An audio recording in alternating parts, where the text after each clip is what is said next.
side to side for good luck. For the nights like this, put your hands up. Love the moment even from dusk. Yo, you always got my back, and of course I got your back. Don't you worry about that now. It's been a good day, good night. It's gonna be a good day, good night.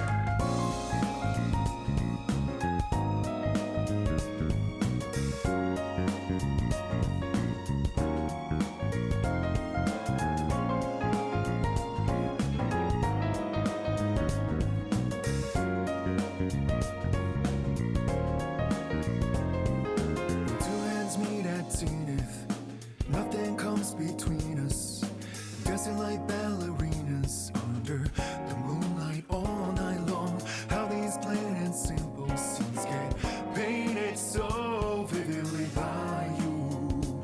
I just wanna stay with you. Around the world is slowly dance, whenever our eyes meet. The more you leave me in a trance, it means everything to me. Looking down below, the one I seek to find, no matter where you might go.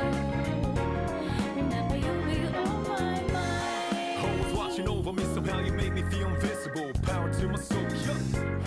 I'm not easy things that used to bother me, cause your existence just lights me up, yeah.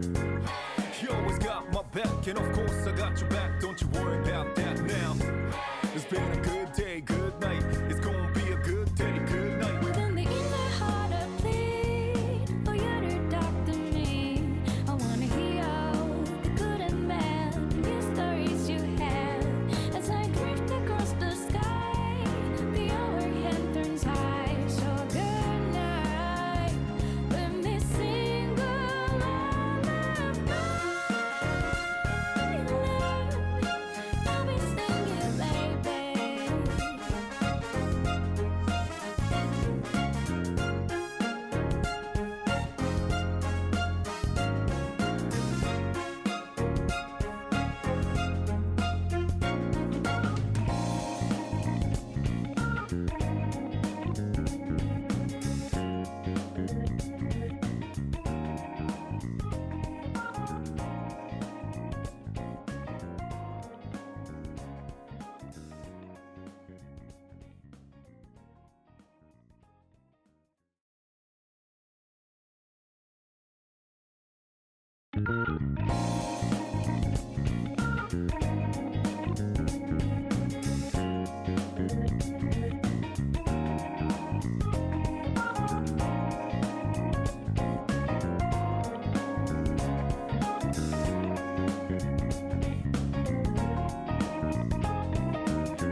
Drive until the break of dawn, rounding out. I'm on a mission, riding out. Whatever it is I gotta do, riding out until the day I meet you. I'm riding out. I look up in the skies, asking out a while, but never let it faze me. I'm keeping good vibes when I'm on the road. Watch out for all surprises. What it provides is good and bad, but nothing ties. Another one day in the night, let me paint the view, color down with my light.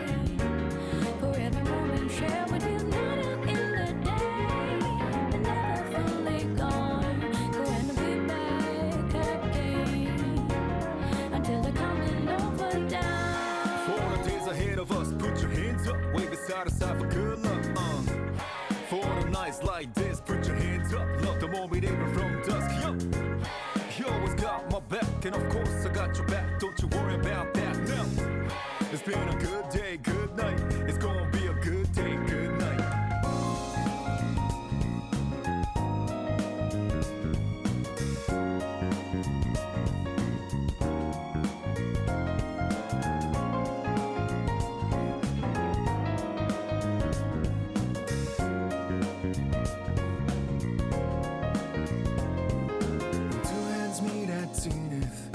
Nothing comes between us, dancing like ballerinas under the moonlight all night long. How these plain and simple scenes get painted so vividly by you.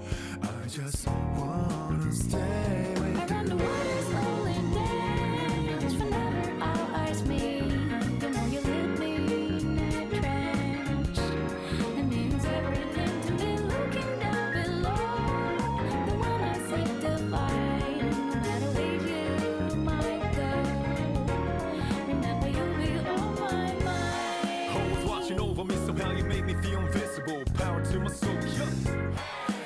These are things that used to bother me, cause your existence just lights me up. Yo. You always got my back, and of course I got your back. Don't you worry about that now.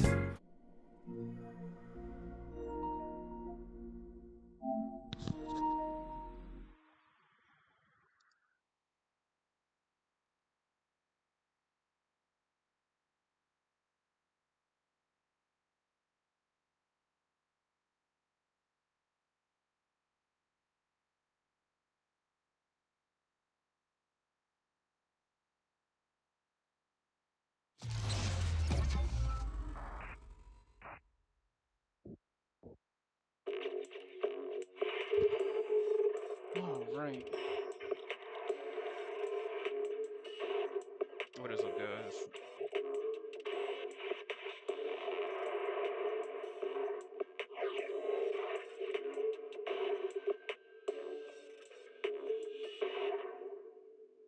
Keep the calm of your innermost desires. Advance without fear. Navigate as your heart dictates. Robust power. Perfect execution. Energizing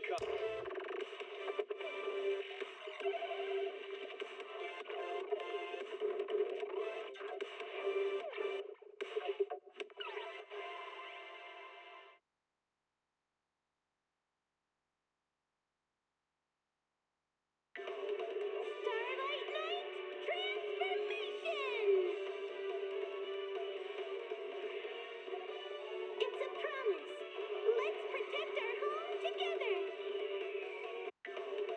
Starlight Night transformation! I feel like that took a lot longer than it usually does. The fuck?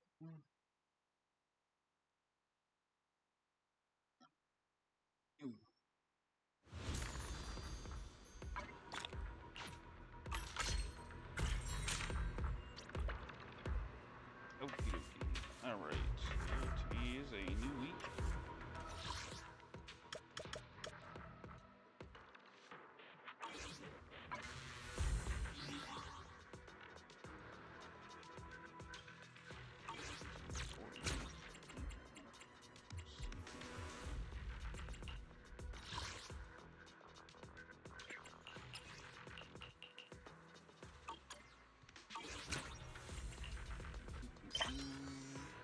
No one posted anything yet.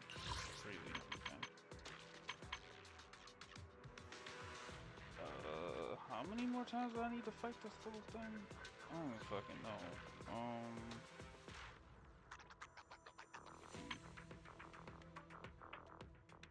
know. I think I need more airspace. Actually, do I have enough airspace?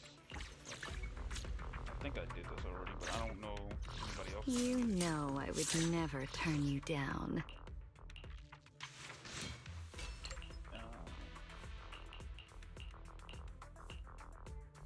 No, I have enough of this. I just need 2 more of this in order to max that out, okay? So I only need, I mean, I'm more than likely just gonna fucking fight it twice, so whatever.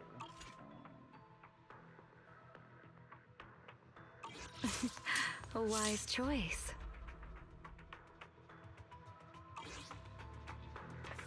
Alright,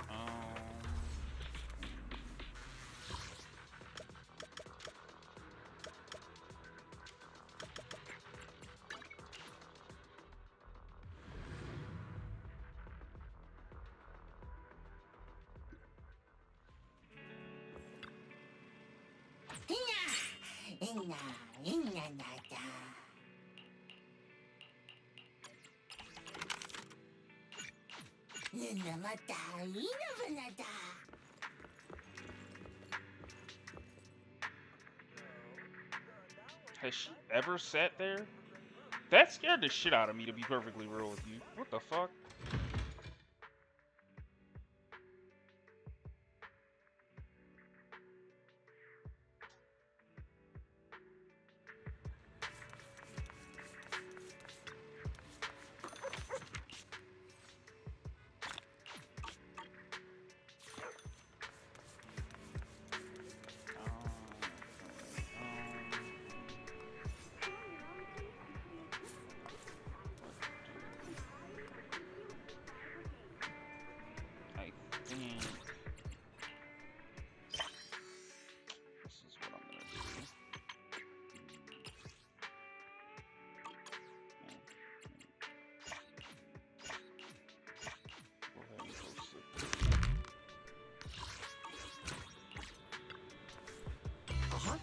coffee isn't just for the early I'll do birds. this for the.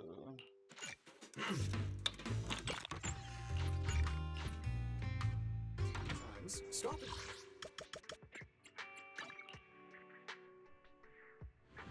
I'll go do this.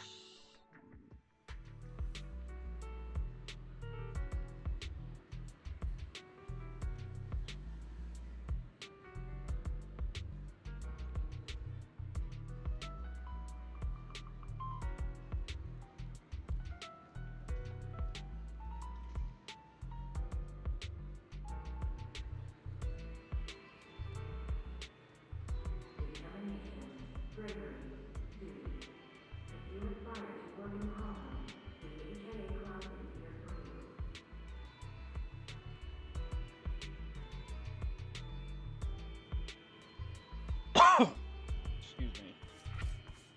Alright,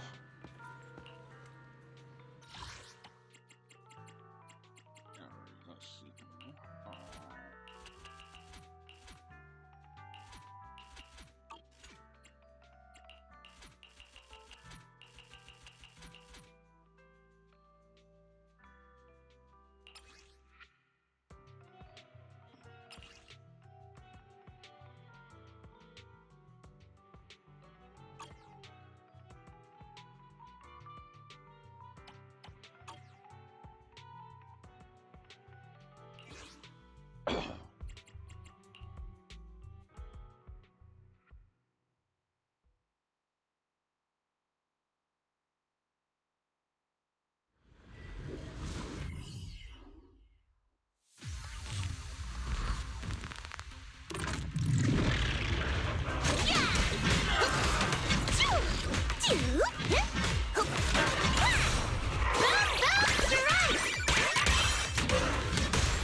This show's already started.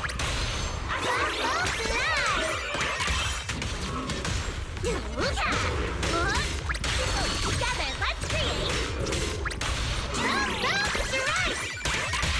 Spiraling notes. Just hand it to me.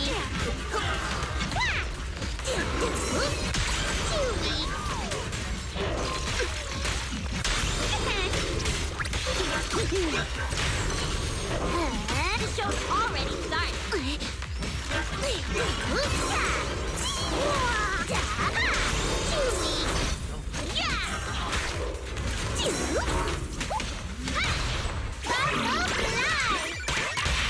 Spiraling notes. An attack from a blind spot.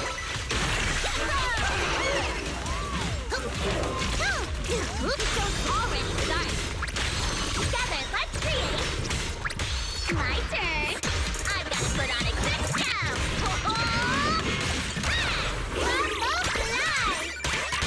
Encore time. Fucking plankers.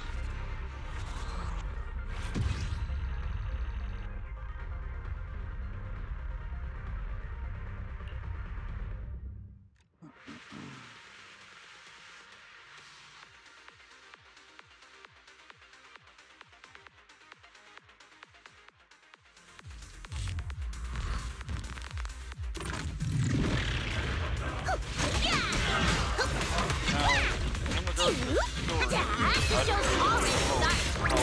Together, let's create.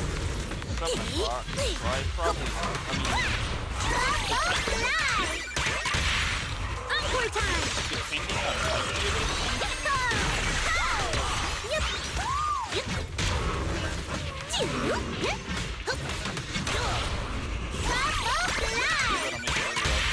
Spiraling notes. I'm not here.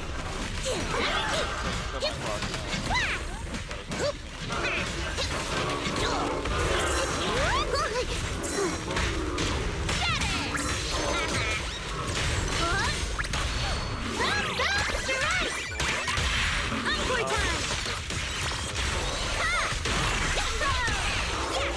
The show's already started. Together, let's create. Spiraling notes.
Together, let's create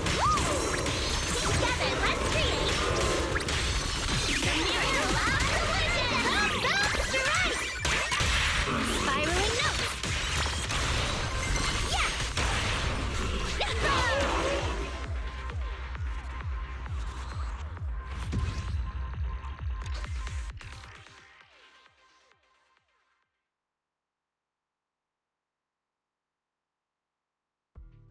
Alright.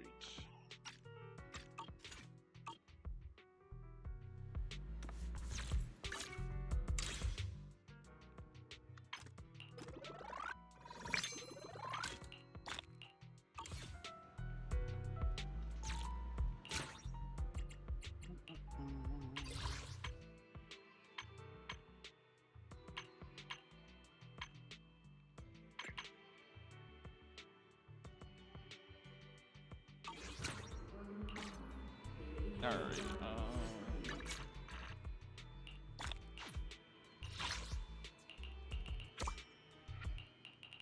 damn, nothing? What the fuck?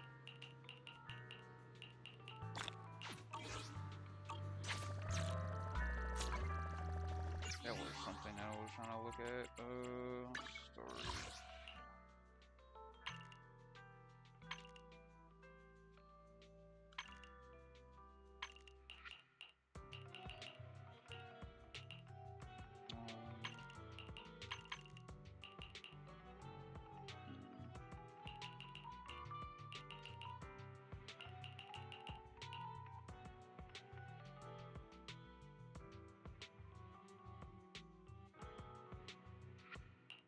I forgot what uses these. Like,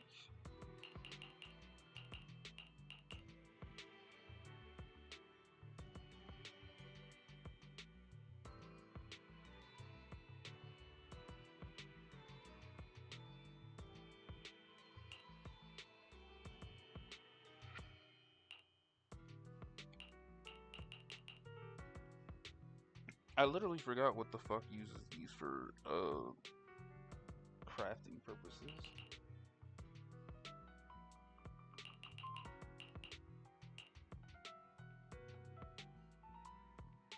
Also, who the hell decided that there's a fucking 100 cap on it on that shit? I feel like that's so stupid.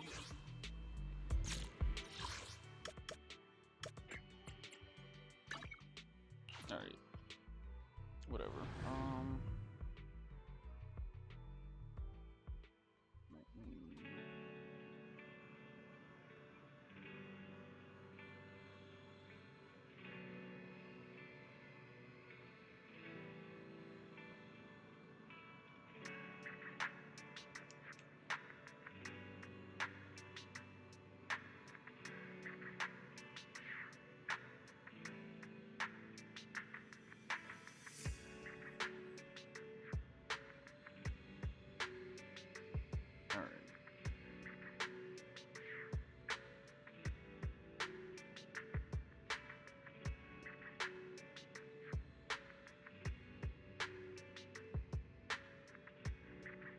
Alright,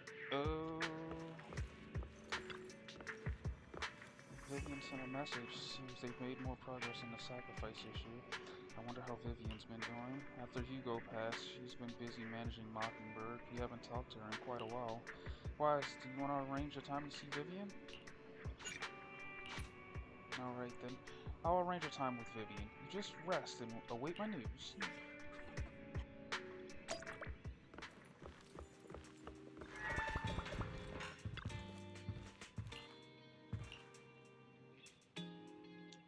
Planned to watch some videotapes and rest on a sofa, but end up falling asleep instead until you hear something nearby.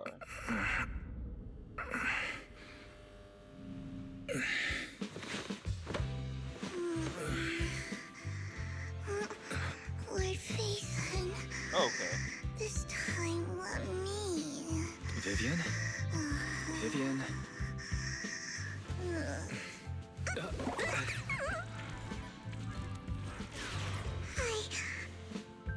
I didn't disturb your sleep, did I? This happened as early as chapter 1. Alright. When I got here, the other Lord Phaethon said you were resting on the couch and just let me in. I meant to keep you company while you slept, but then I dozed off myself. Ugh. I was going to sit here looking super cute, hands cupping my face. You know, like the #1 sleepy face I want to wake up to pose. I can't believe I ended up falling asleep myself. Vivian, are you sure you're awake? That sounded like sleep talk. I'm sure sleeping in that position couldn't have been comfortable either. No, Lord Phaethon. I was just worried that I had disturbed your rest. Just being able to see you sleeping peacefully is already the highlight of my day. No, my entire month. Though it is a bit late, but... Good morning, Lord Phaethon.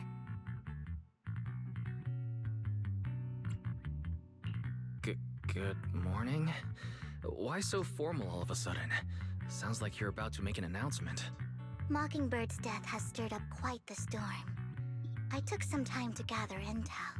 It seems someone deliberately leaked the story that Hugo is an illegitimate child of the Ravenlock family, but I haven't found the source yet.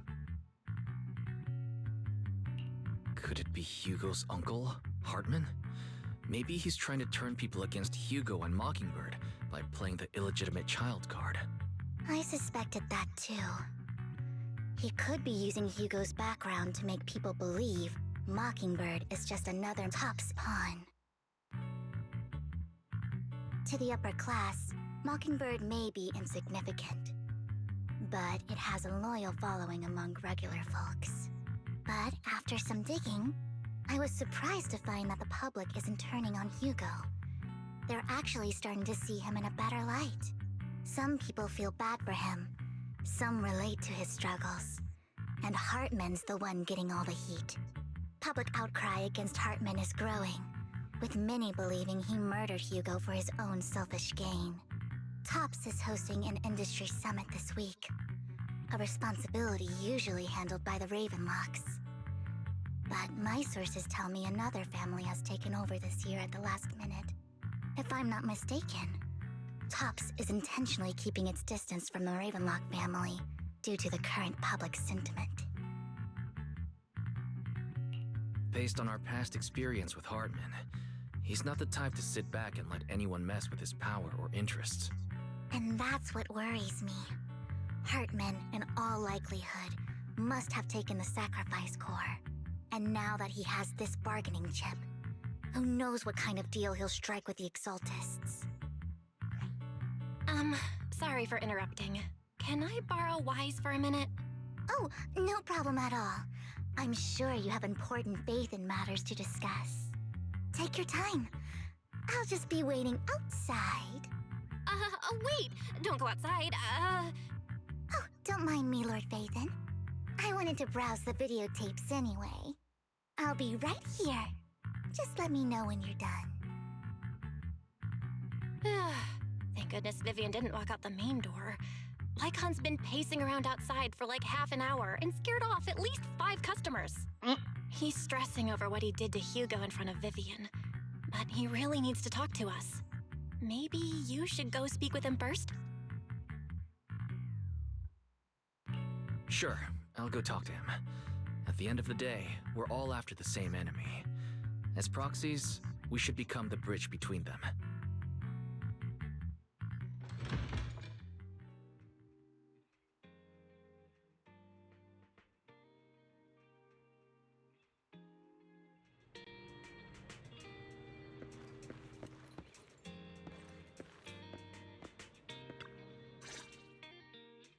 Good morning, Master Proxy. Good morning. Belle just let me know you wanted to talk to us and Vivian about something? Yes, it's an urgent request from the mayor, one that directly affects New Eridu's safety. However, before we get into the details, as a former member of Mockingbird, I'm concerned about Miss Vivian. Hugo made many mistakes and betrayed the principles of Mockingbird, but I'm certain he didn't intend to put Miss Vivian or you in danger. I don't know Miss Vivian very well, and I was the one who took her companion's life. I might not be the right person to comfort her, but I hope she doesn't regret the choices she made, or lose faith in the path she chose. Vivian doesn't seem down at all. In fact, she's been actively gathering intel. I think she's handling this with even greater calm than I am. If you're feeling bad about what happened with Hugo, it might be a good idea to talk to Vivian directly. From what I've seen, she's not as fragile as you might think. That's reassuring to hear. I trust your judgment. You've always had a sharp eye for people. Would you mind coming in with me? I'd like to apologize to Miss Vivian in person. Sure, but just to be clear, I'm staying neutral and not picking sides. You both have your own stance on this. As a proxy, I'll do my best to help facilitate honest communication. I respect that. Thank you. Return to video store with Lycon, Vivian. Miss Vivian, I'm very sorry about Hugo. You don't have to explain anything. I'm also part of Mockingbird. Mockingbird stands on more than just gain, so it won't fall when fortunes shift. Hugo had his fixations and ambitions. I also have things I must see through. I'm determined to get to the bottom of the Exaltists and the sacrifices. Miss Vivian, as a former member of Mockingbird, you have my deepest respect. You have my word, whatever comes next. I would never harm you or Master Proxy. As for Hugo, please accept my condolences. Condolences? That's not necessary. Mockingbird has plenty of tricks up its sleeves. This isn't the kind of act that ends so easily. Wouldn't you agree? You're right. I'm glad you guys are on the same page, but why do I feel like I'm being left in the dark? Master Proxy, I believe we all share the same goal. Uncover the truth of the Exaltists and the sacrifices. The Mayor has tasked me with inviting you to take on this mission, and hopes we can work together moving forward. If the Mayor wants to work with us, I trust he will demonstrate his sincerity in kind. Mockingbird will not serve as a pawn for the powerful. That will never change. Of course. While the Mayor cannot handle this personally, he will make sure we have all the intel and support we need. Miss Vivian, I know you have your own intelligence network, but for some high-profile shady dealings, perhaps the Mayor can provide you a different perspective. Please, take your time to discuss. If you're open to collaborating, I'll set up a call with the Mayor so he can speak with you both directly. Belle, Vivian, and I need to think this through carefully with everything at stake. It's not a decision we can make lightly. Of course, I completely understand. When you've made up your minds, you can find me at the Ballet Twins.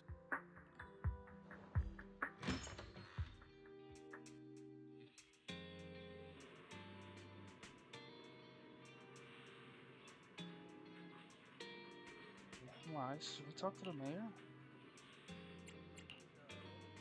True. At the moment, the only intel on the sacrifices is what Bringer left behind. We don't know much else. So we can get someone to investigate. To help investigate, it'll take a significant amount of time, and time is something we can't afford to waste, so working with the Mayor is a good option. As a member of Mockingbird, would it be against your values to work with the Mayor? Mockingbird isn't just about going against authority. Mockingbird hopes that all people can be given equal opportunities and treatment. I don't exactly trust the Mayor, but I believe he's someone we can work with. At the moment, at least.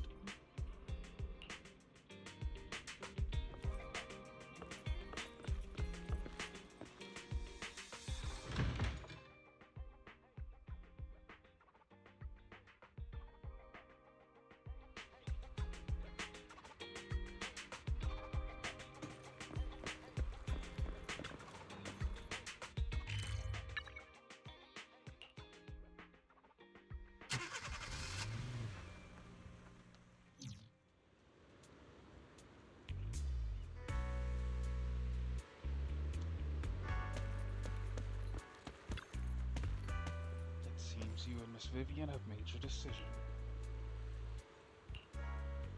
Of course, please rest assured when it comes to sacrifices, the Mayor's interests align with yours. Or rather, we both want to protect the people of New Era. I'll connect the call to the mayor now. My dear friends, I'm glad you're willing to keep working with me. I'm truly sorry about what happened to Mr. Hugo Vlad. I didn't anticipate things would turn out this way. As mayor, I can't fully condone Mockingbird's actions, but personally, I had a lot of respect for Mr. Hugo Vlad. I looked further into Bringer's map. The sacrifices were created by an exaltist named Landon, who was active in Janus Quarter. Mr. Landon passed away in an accident a few years ago. Before he died, he was researching sacrifices and was said to have created a batch of serum that could turn living people into sacrifices. The problem was, the serum wasn't stable, and after his death, the recipe was lost. No one knows what happened to the exaltist in Janus Quarter back then. But it's clear that after the leader died, there haven't been major exaltist activities in the area. Bringer's map marks the locations where the exaltists' most successful attempts at creating sacrifices were. The leader of the exaltists in Janus Quarter died a few years back. I did pull Valina, yes. Could it be that Hartman was just acting on his own? Unfortunately, that's not the case. My sources confirmed that Hartman had been secretly in contact with someone, and they only meet inside the Hollow. Is it possible it's someone from TOPS? TOPS is a huge alliance of corporations. They wouldn't bother getting their hands dirty. Instead, they just sit back. No, I did. I already pulled her. Everything Hartman is doing is to secure his place in TOPS and strengthen his power within the Ravenlock family.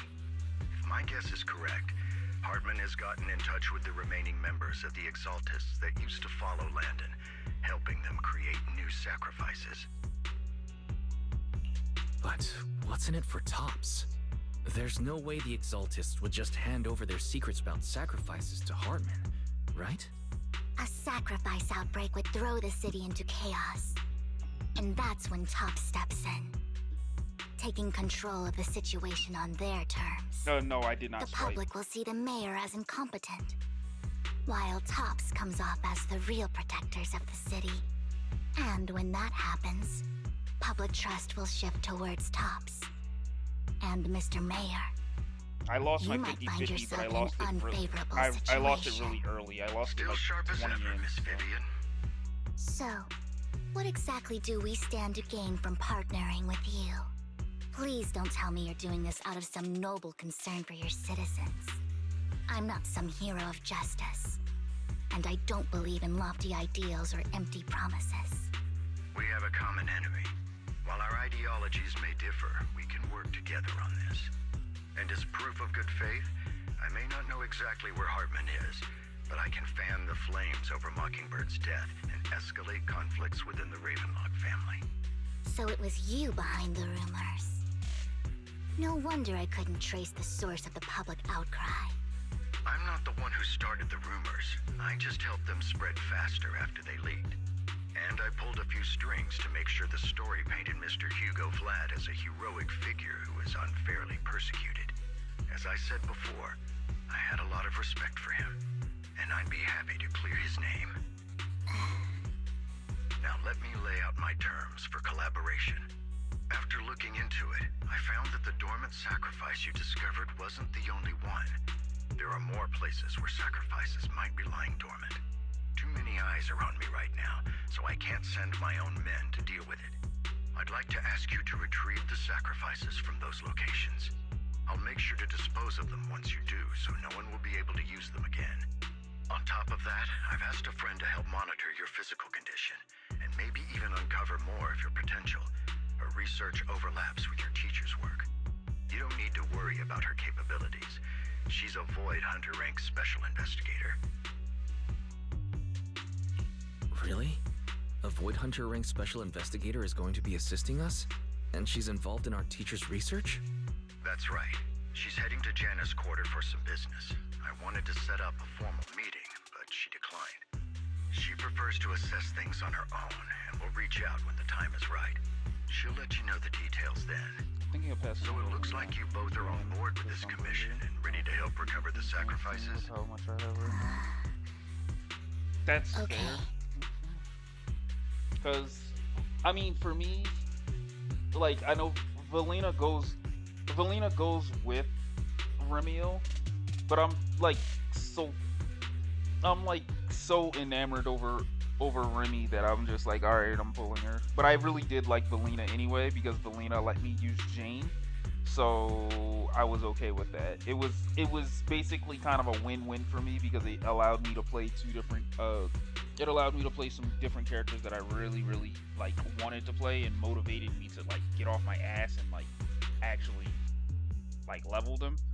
So but out of all the characters in like season 3 so far, the ones that I wanted was Valina, Remiel, and Sunbringer. I don't even have a team for Sunbringer. I just want her because I think she's cool. But yeah, I don't really like, what is it? The fucking, I don't even remember the small child. I don't remember her name, and then the other blonde night girl that I don't really care about her either. But if anything, I might end up swiping in order to get Remy. Because it's not like I don't have a ton of polychromes right now. But like, it is what it is. But I know anniversary's coming up for this game. Like, second anniversary should be coming up soon. But honestly, like, anniversary for P5X literally is this week. So yeah, like, Hatsune Miku is coming out for that game, and I'm just like, shit. Because I'm actually thinking about swiping and getting Hatsune Miku to A6. So yeah. But my issue is that I have a bunch of other fucking expenses going on in my life right now. So yeah, I gotta get my car fixed and shit like that. So I'm like fucking super suffering. It's kind of fucking ridiculous. The month of June actually just kind of fucking me sideways, because at first I was gonna get Akihiko. I was gonna get him A6 because he's just my favorite character and that's my boy. But yeah, it is what it is. But I mean, to be perfectly fair, I've been having to do a fuck ton of like overtime and shit at my job because they've been mandating overtime for the entire month of June. And basically it's kind of more of a sacrifice of my mental health than anything. So this affects a lot of ordinary people in New Eridu. We'll do our best. I know you won't let me down. Given our positions, we might not be friends, but we're definitely not enemies. I'll leave the rest to you then. I've got to go. Goodbye. I'm glad the two of you have decided to continue working with us. With your help, we are sure to successfully recover the sacrifice. I have other business to attend with, so please excuse me. If you require anything, please feel free to contact me anytime. I'm in need of way more than a fucking vacation. Lord Phaethon, shall we head out now? Alright, let's go. Good day. You know I would never turn you down.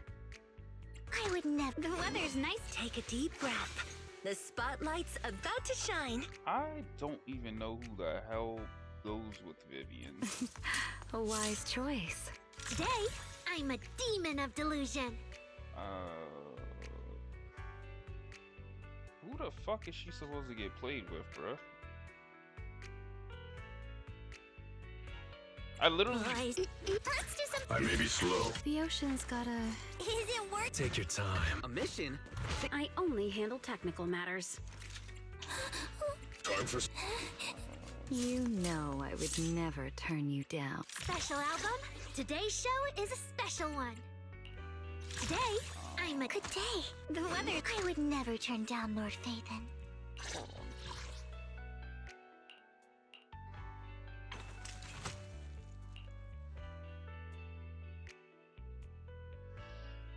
When another character in your squad is an anomaly character or shares the same attribute.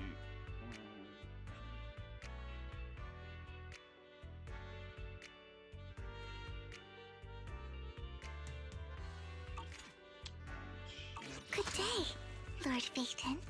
Today, I would never. Special album? A wise choice. Go shopping in my stage outfit? I guess I could do that. Whatever. Sure. I'll deal with that.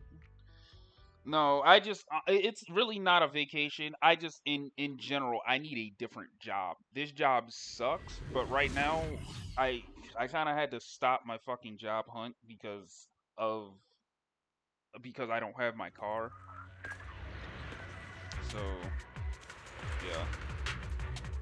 When I get my car back, I'm going back to fucking job hunting and shit cuz this job is fucking awful. I'm not about to let this job fucking murder and kill me over because they don't know how to fucking schedule or they don't know how to plan shit.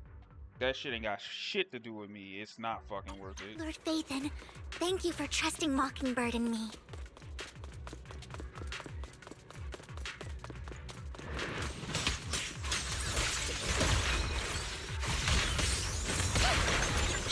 I'm here.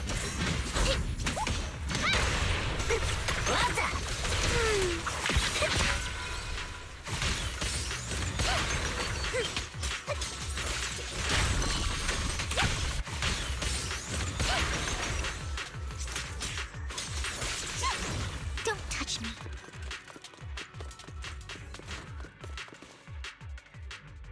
Has someone already taken the dormant sacrifice from here? Or did the Exaltus decide to relocate it? No.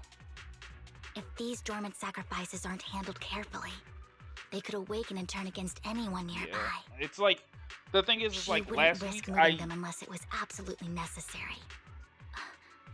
Did she realize the mayor was looking into this? This is Vivian's talking to herself. You hear another voice. It's someone debating. You don't know who it is, so you pull her aside to listen.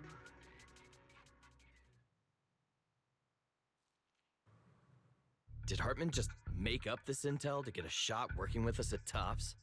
I've been walking around forever and haven't found a thing. Like last week I was trying to like work overtime like all week. Like I wanted to work overtime like till 7 o'clock, so I was gonna be there from 6:30 in the morning all the way to 7 p.m. to try to get some extra hours in. And they ended up just like canceling the overtime like all last week. And it's just like, okay, bro, so you mandated us doing overtime, and then basically when we signed up for it, you guys just fucking canceled it. Like it was so fucking annoying, and I'm just like, dude, okay, bro, like that's super fucking obnoxious, because don't ask people for fucking overtime, or they mandate overtime, and then basically like when people decide to take it, you take it away from them. Like it's obnoxious as fuck. Like I was sitting there trying to plan that shit out because I'm just like, okay, I'm gonna need the extra money in order to actually like get my car like straightened out and shit, because the check that I'm getting this week is basically going towards my fucking housing and my car insurance. So I have to pay that, which, yeah. Now don't get me wrong, like there was some overtime that I did do, because again they did mandate 5 hours of it. So I do have some overtime on this coming check, but like it was just fucking obnoxious because I'm just like, okay, bro, like, yeah. So it's giving me somewhat of a buffer, especially because I'm using a lot of my money at the current moment just fucking traveling places. Like, bro, I live like 10 minutes up the street from my fucking job, and the fact that I have to spend so much money just to go to work and come home annoys the living shit out of me, and it makes me not even fucking want to go to work. But that was one of the reasons why I was just like, okay, well, I really don't mind doing the overtime, because the extra time at work makes it kind of worth it being there, and then I also get paid extra doing it. So, yeah, sure, I spend this much money to get to work, but then it's also cheaper when I get off because I stayed later, but then I also got paid more, so it balances out. Instead, I was having to do that shit and then get off work at my normal time, which is like prime time fucking hour, and I'm like, alright, fuck me, I guess. So it's like super fucking annoying, and I'm just like, okay, bro, yeah. So honestly, at the rate that it's going, I won't be able to get my car back until the paycheck after this one, which is like another fucking basically 2 weeks of me not being able to get, like, you know, having to fucking deal with that shit, because my car repairs are like $1,400, and I'm just like, all right, I really don't have a fucking choice about it, but I kind of like need it. Now, if I could get the fucking car and use it, that would really, really fucking hemorrhage some of the bleeding that I'm having to do when it comes to like money. But yeah, basically, I'm just gonna be kind of fucking dealing with that shit until next week. So that basically meant I went like an entire month without my car, and like I can tell you right now, that shit has fucking sucked. So yeah, I don't know, it's fucking obnoxious. The Ravenlocks have always been a shady bunch. No surprise they've gone downhill over the years. I heard they were pretty loaded back in the day. What kind of business did they run? No clue. On the surface, their businesses seemed legit, but who knows what was happening behind the curtain. Probably something with the sacrifices. I mean, how else would he know about the dormant ones left around here for years? And he was so sure that even if those original sacrifices didn't work out, he had a backup plan. Backup plan? What could that be? Well, that's beyond me.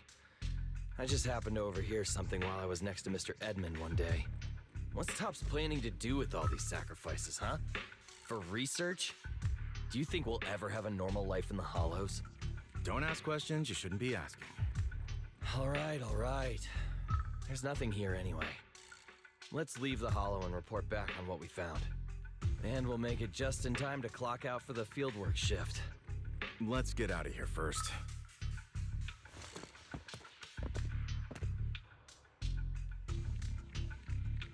Hartman, that fool.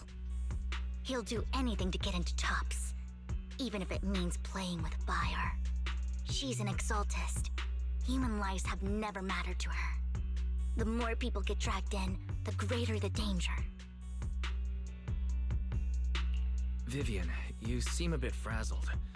Who's this she you keep bringing up? I apologize for losing my composure. Please don't mind me. The she I'm referring to is with the Exaltists. Someone I have a history with.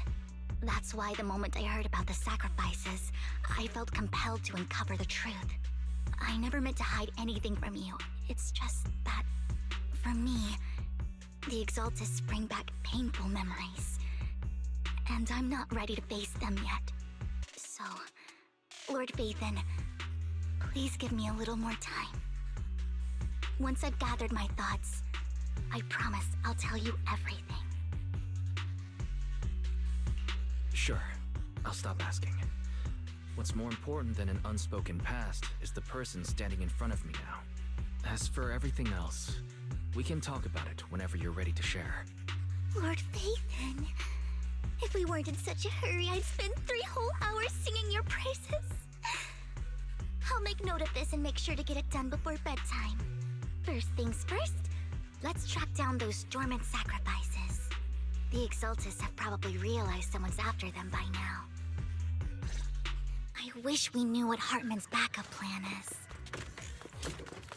I just can't shake the feeling that something bad is about to happen.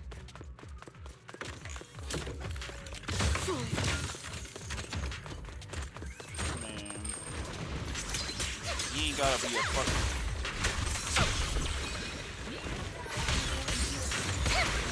You ain't gotta tell a fucking... know that. What's up? Guilty.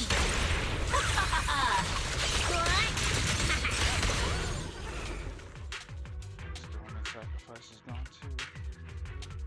Who could it be, and how do they know the locations of the dormant sacrifices? Let's check the next location. I hope this doesn't become a nightmare for me, idea. Hugo may have done terrible things, but he had his reasons. Mockingbird might be seen as the bad guys by a lot of people, but ironically, joining Mockingbird is what put me on the right path. the first time, I'm needed for more than just my curse.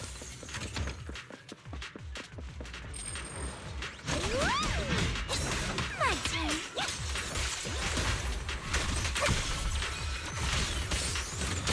Okay, let me help.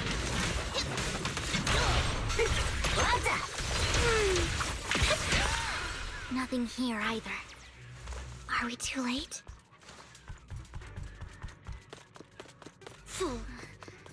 There's...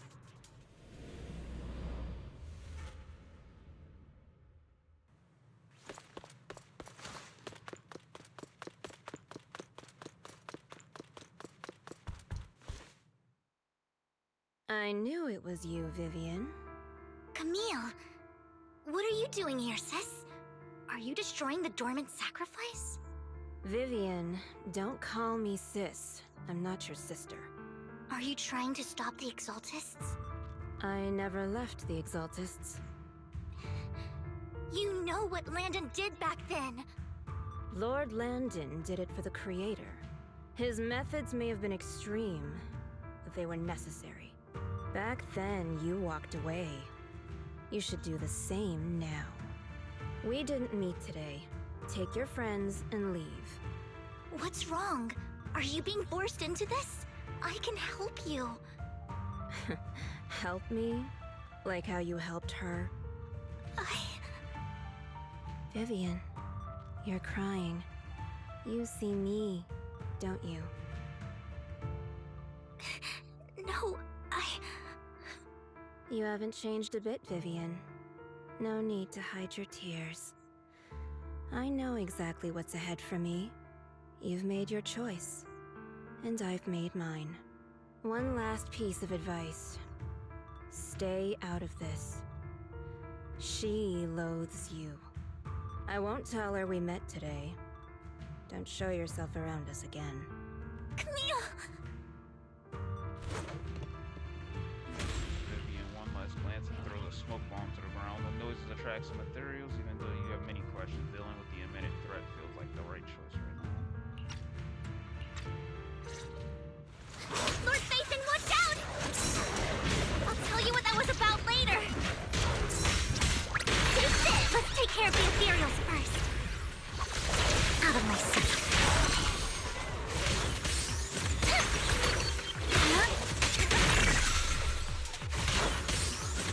Just leave it to me. What an eyesore. After fighting off the ethereals, you search for a long time, but don't find any dormant sacrifices. After deliberating with Vivian, you decide to leave the Hollow for now and figure out your next move. Just then, the phone rings. You've been gone forever. Did you run into any trouble? We searched the coordinates the mayor provided. Most of them were already empty. No dormant sacrifices.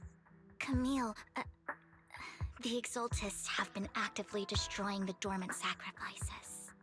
Why would the Exaltists go after the sacrifices? I saw it too, but I can't figure out why the Exaltists would do this. And one of them is someone I once knew. I thought she would leave the Exaltists after Landon's death, but she stayed. Wait, what did I miss? Why do you know so much about the Exaltists, Vivian? When I was a child, I stayed with the Exaltists for a while. Back then, Landon was one of the most respected figures among the Exaltists in this region. A lot happened, and after Landon died, I left. I can't turn a blind eye to the sacrifices. I know all too well how many lives have been lost bringing them into existence. Ever since I learned a sacrifice had appeared in Janus Quarter, I haven't been able to stop worrying. I won't let history repeat itself. That's why I asked Hugo to investigate, starting with the Sacrifice Core. Vivian. Please stop. I'm not looking for comfort. I'm just recounting the story for you to understand the situation. We've got bigger things to focus on. But when I do need comforting, I'll come straight to you. I hope you'll make time for me, Lord Vathan. Just so you know, I'm not the easiest to console. Absolutely. If you're feeling down, we'll be here for you. Okay. Back to the matter at hand. That conversation between those two TOPS employees back in the Hollow is still bothering me. They said Hartman had a backup plan, and that got me thinking about some news that was quietly swept under the rug. Lately, there have been mining accidents in Ravenlock-controlled areas. Many workers have died. The families were paid off with huge settlements, way more than usual. No protests, no controversy, and the issue was buried. But considering the Ravenlock's financial position, why would they be so generous with payouts? That sounds sketchy. Do you think those accidents were faked? Precisely. I don't think those workers died in mining accidents. I'm planning to reach out to some old friends, see if they've heard anything about this. Do you have time, Lord Vathan? My contacts are just near 6th Street. Care to join me? Sure. Let's go together.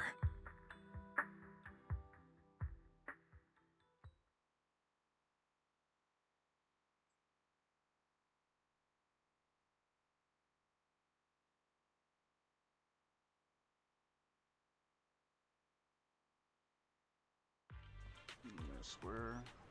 Okay.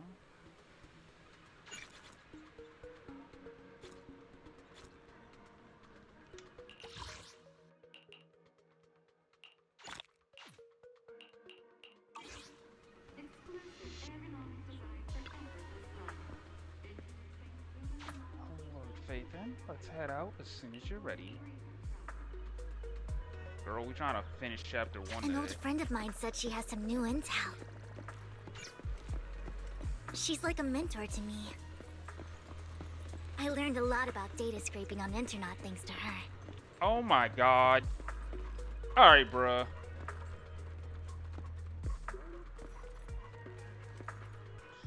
Rain just fucking knows everybody. I really like this character though.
Rain! Long time no see.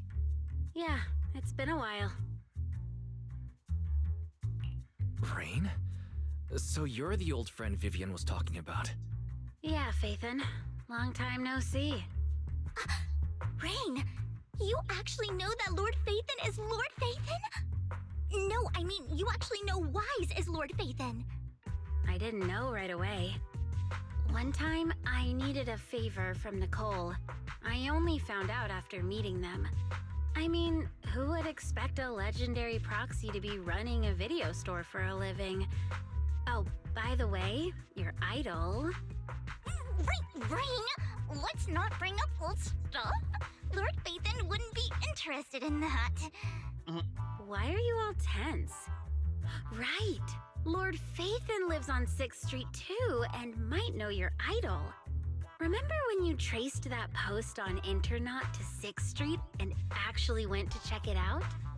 And you came back all bummed, spouting nonsense. Like there was only a black cat at the location, and Maybe your idol is actually a talking cat. Or something like that. I think I know that black cat. It hangs around our shop now. Lord Bathan, please, let's drop this topic. Come on, Vivian. It's been years and you still won't say who your idol is. If you'd just let me, I'd have tracked them down ages ago. I get it. You want to find the person who's important to you on your own. But you've tried so hard already. It's okay to lean on me a little, you know. I'm sure your idol won't hold it against you. I shouldn't have come to see you. Huh? What's wrong? Rain, Vivian said you might have some intel for us. Should we get into that first? All right, let's get down to business.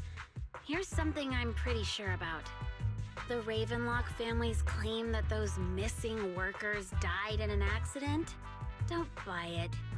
The last signal from those workers was near the Hollow, then communication went dark. I think they were taken into the Hollow. And yesterday, I picked up that the Ravenlock family secretly hired some people to search the Hollow's perimeter. I caught a weird distress signal from someone and managed to track down the source. When I tried to reach out, the signal cut out completely. The last trace of the signal was near Lumina Square. Finding someone in real life isn't really my thing, so that's where you come in. Okay, we'll take a look around. You just said this is something you're sure of. Do you have anything you're not so sure of? I dug up some info online, and one thing stood out. A few days ago, there were some creepy sounds coming from an abandoned warehouse by the port. The place was locked up, so no one could see what was happening inside. Not sure if it's related to your search. If you don't find anything useful around here, it might be worth checking out. Well, that's all I have for you. Thank you, Rain. Don't get all emotional on me now. I'm just helping out a friend. This one's on the house. Consider it payback for the favor you did me last time. But if you still want to find your idol, hit me up. I've been curious for what... Alright, don't worry about it. I'll manage it myself. Stop being so nosy, Rain. Nosy? Nah, just professionally curious. What kind of person is worth all this searching, huh? But honestly, whoever they are in real life, they've become a part of you. You've come a long way in this search, Vivian. I much prefer the person you are now. So if you find this person, don't chicken out. Go meet them. People will appreciate you for who you are. Rain. I might not care about the real world or what it'll be like, but I hope everyone I know can live a good life. I'm counting on you to save the world, guys. All right, I have other business to take care of, so I'll leave the rest to you. Rain waves goodbye and leaves, and Vivian mentions she knows someone who's really skilled at finding people in real life, so you follow her and continue on your way. Lord Bathan, please pay no mind to what Rain said.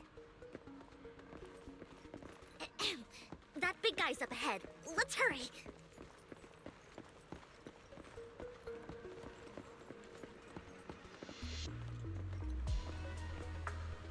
One Denny Boo.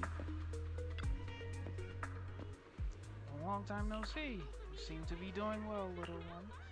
Yep, I made an awesome friend since the last time we met.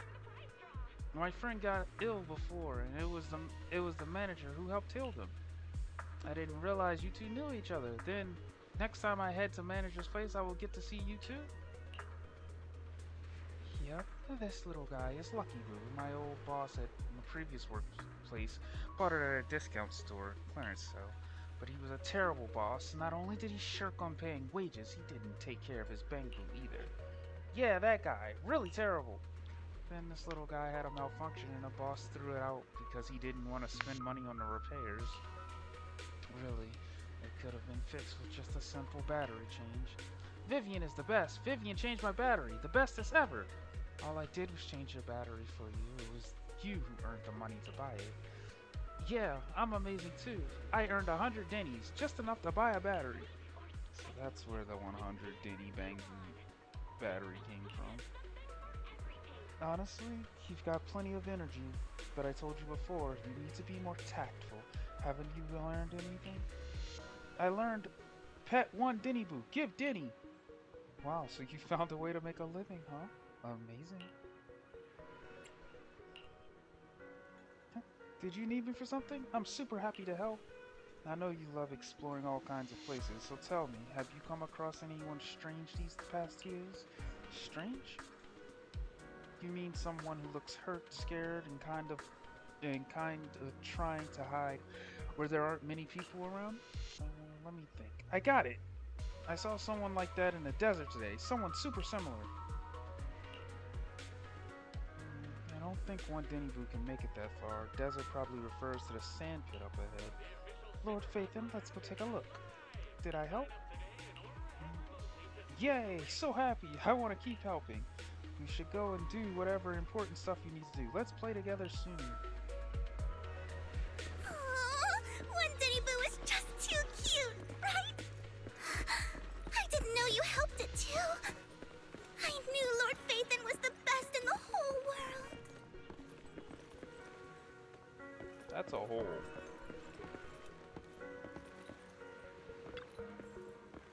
Seems that the person reigning one Denny Boo we're talking about.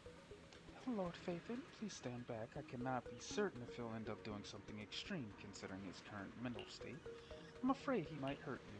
I'll try talking to him and see what's going on. Vivian walks forward and taps the cowering man on the shoulder. Don't take me back, please. Okay. I was wrong. I know I messed up. I don't want your money anymore. Please, no. Calm down. Who are you? I won't say anything. Just let me go. I don't know anything. I swear, I know nothing. We're not PubSec, the HIA, or the Ravenlock family. We won't force you into anything. There's no need to be afraid. What do you want from me then? We simply want to know where the Ravenlock family took you and what they made you do. I can't say. I can't tell you. I have a family. They'll hurt them. You never saw me. Please, just stop asking. Don't you wish to see your family? I don't deserve to see them. It's my fault. I was greedy. I did this to myself. But your family must miss you dearly. I'm sure they won't blame you. No, it's my fault. It's all on me. I don't want to drag them into this. If the whole ship is sinking, no one on board can escape. I'm just a nobody. And right now, there's nothing I can do to change anything. If you care about your family and friends, now is your chance to stop the disaster before it's too late. Even a butterfly flapping its wings can send a tsunami surging across the ocean. No one knows how this will turn out. But if you do nothing now, the only thing waiting for you at the end will be regret. We're not here to turn you in, and we won't force you to confront them. You'll be safe with us. I'll help you return to your family. But you must tell us precisely what happened. Hartman offered a huge amount of money, looking for workers to go into the hollow to guard something. The money was way too good. We all kind of figured something wasn't right. I thought it was just smuggling or guarding some kind of illegal ether resources, so I signed up. After we sent in our applications, Hartman's men took us into the hollow. The first place we went, there was a strange box. When we got there, they handed us some pills, saying they'd improve our aptitude for ether, for us to last longer in the hollow. But after I took them, everything went fuzzy. Something was definitely off about those pills. When I woke up, I saw my coworkers dead in front of me. And there was blood all over my hands. They said something about me being a good experiment, moved me somewhere else and locked me up. They wanted to inject me with something. I got scared and didn't know what was gonna happen. But then a blonde guy found me, gave me a carrot, and let me go. So I escaped. I didn't want to kill anyone. I don't know. It wasn't your fault that your coworkers died. What up, Hagen? You were just a tool in their hands. Do you remember the place they first took you? Do you know what was in that box?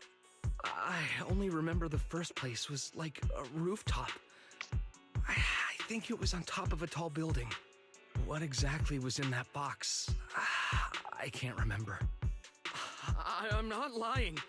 Those pills they gave us, they make you hallucinate. I took just one and my mind felt like it wasn't my own. My memories turned into a blur. I'm telling the truth. I'm not trying to run from my mistakes. I just really can't remember what happened. I know you're not lying. We'll arrange for your protection. You can rest easy and recover, and your family won't be dragged into this. Yeah, I feel Once that. this is all over, you will be able to reunite with them. You and Vivian contact Lycon. The mayor, representing Victoria Housekeeping, agrees to protect the worker and will keep his identity confidential. Soon, Rena arrives and takes the man away, mentioning that the mayor will confirm the location based on his description. Sometimes I wonder if you've had some kind of special training, Vivian. No matter who you're up against, you seem to analyze the pros and cons and make a judgment in no time. A bad Actually, date, or I wasn't always like this. I used to run away when things got tough. There was even a point where I just wanted to disappear. As if my very existence was the source of suffering. I wondered. Perhaps leaving it all behind could put an end to the pain. It's hard to picture that. My first impression of you was pretty, assertive. Well, I was on a mission at the auction when we first met. And just as Rain said, I've come a long way from who I used to be. well, don't feel bad. I also kind of had the same shit happen to me about like a couple weeks back. So yeah, shit was just like okay. Except for me, it's just like I have to continue to see said person, despite, you know. So I mean, honestly, I would have honestly rather just not even had that shit happen if this is how you're gonna fucking treat me, because now I just have to fucking deal with you every single day when there was something and then you decide to be a fucking dumbass. Yeah, I don't got time for that shit. Speaking of Rain, it's quite a coincidence that you two know each other and are actually close. You even know one Denny Boo. That surprised me. We might have crossed paths without even realizing it. Yeah, it's super fucking Enough about obnoxious, me. bro. Tell me more about you, Lord Phaethon. Where have you been? And what have you experienced?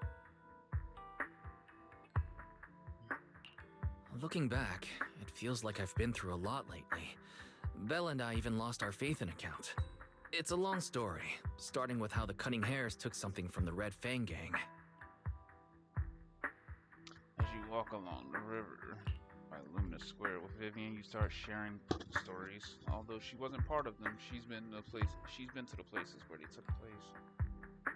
She's been to the Chaotic Hollow of the Camellia Golden Week. She has her favorite sandwich at Cheesetopia. She's even received a star sticker from Officer Mew Mew for rescuing Bangbu. You are amazed at the coincidences of life in New Eridu and how your paths have crossed so many times without you realizing it. After a long chat, it's time for a meal. It should be around this area. Belle told me there's a highly rated store here.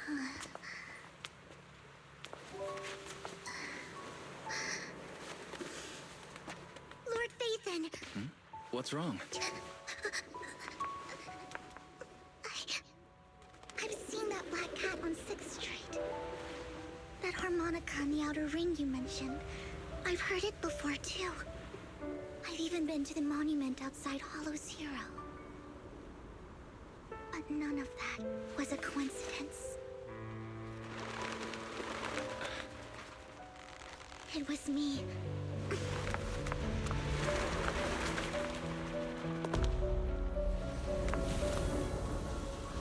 Following you, and now I've finally made it to your side.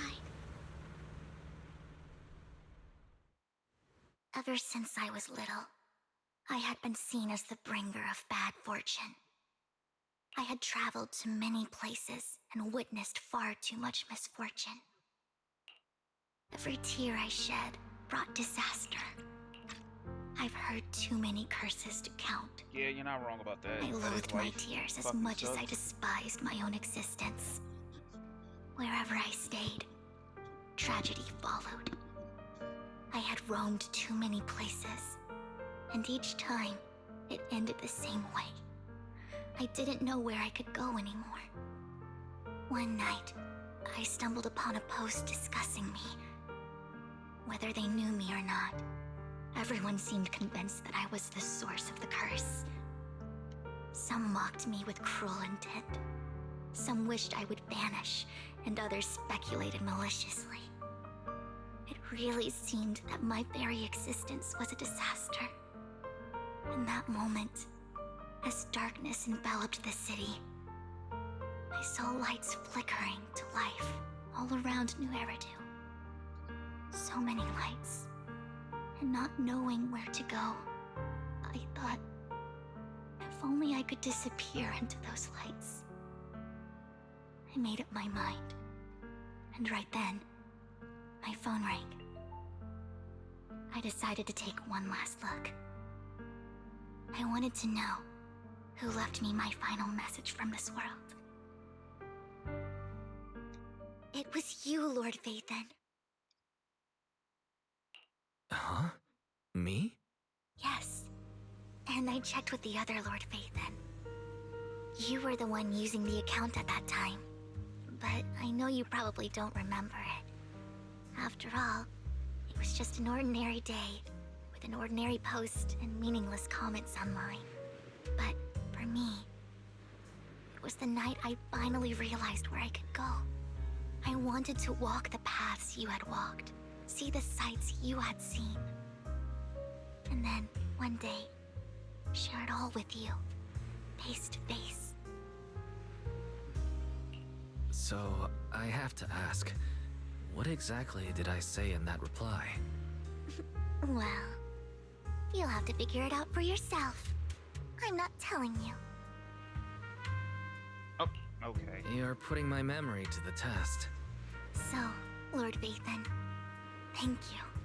Not only for that comment you made that day, which was a silver lining for me, but also for giving me the courage to become who I am today. The Vivian standing right in front of you now, Lord Vathan. I truly like who I've become. Wind skims across the surface of the water, lifting Vivian's hair and brushing it against her cheek. The lights reflecting in her eyes dance and flicker, as if eager to share the stories of the past, both the good and the bad, the happy and sad. Emotions intertwine with the narratives, and you feel as though you're witnessing a path she has traveled. Lycon just sent a message. There's an update. Let's head back to the video store and go over the details together. This game is really a waifu farm, isn't it? Yeah. As you can clearly see, this is my new motivation for playing the fucking story right now. Miss Remiel Dan, who is a agent that is coming out very soon, and yeah, shit just awoken something in me, and I was just like, yeah, cool. Yeah, I guess I need to catch up in the story now. So now I'm trying to blaze through fucking all. I'm at the end of chapter 1 now, but I still got to do all of chapter 2 and then getting into chapter 3. And I'm just like, yeah, I need to fucking catch up. But I needed motivation in order to play this fucking game anyway, because I have been putting off the story for so long, and it was really, really bad. A wise choice. There's also her. I pulled for Valina too because she goes with Remio. But yeah.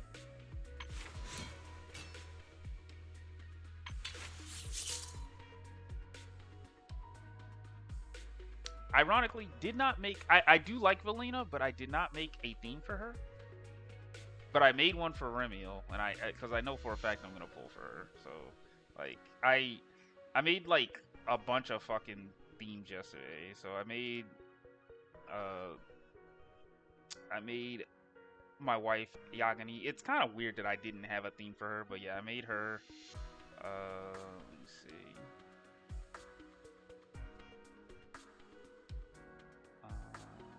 Let's see. I made Astra.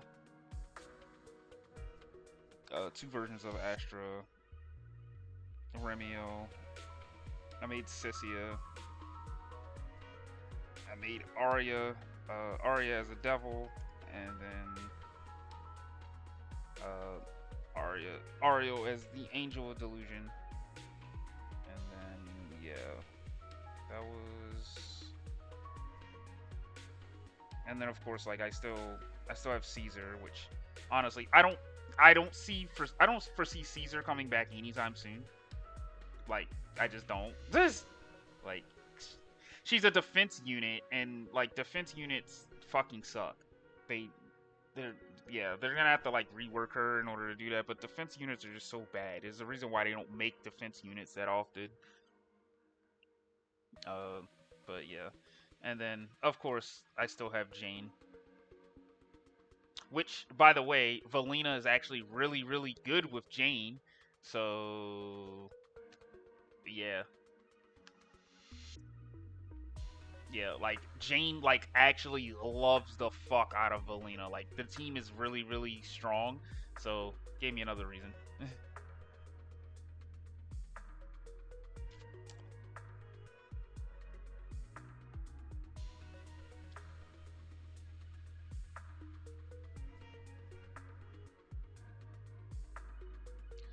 You know I would never turn you down.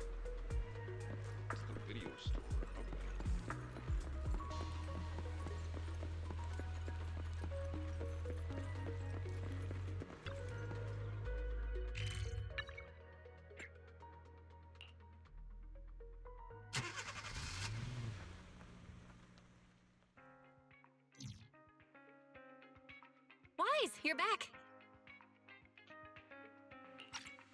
Looks like Lycon's tied up with something. He said I should just chill until you're back, and then we can talk online. I'll call him now.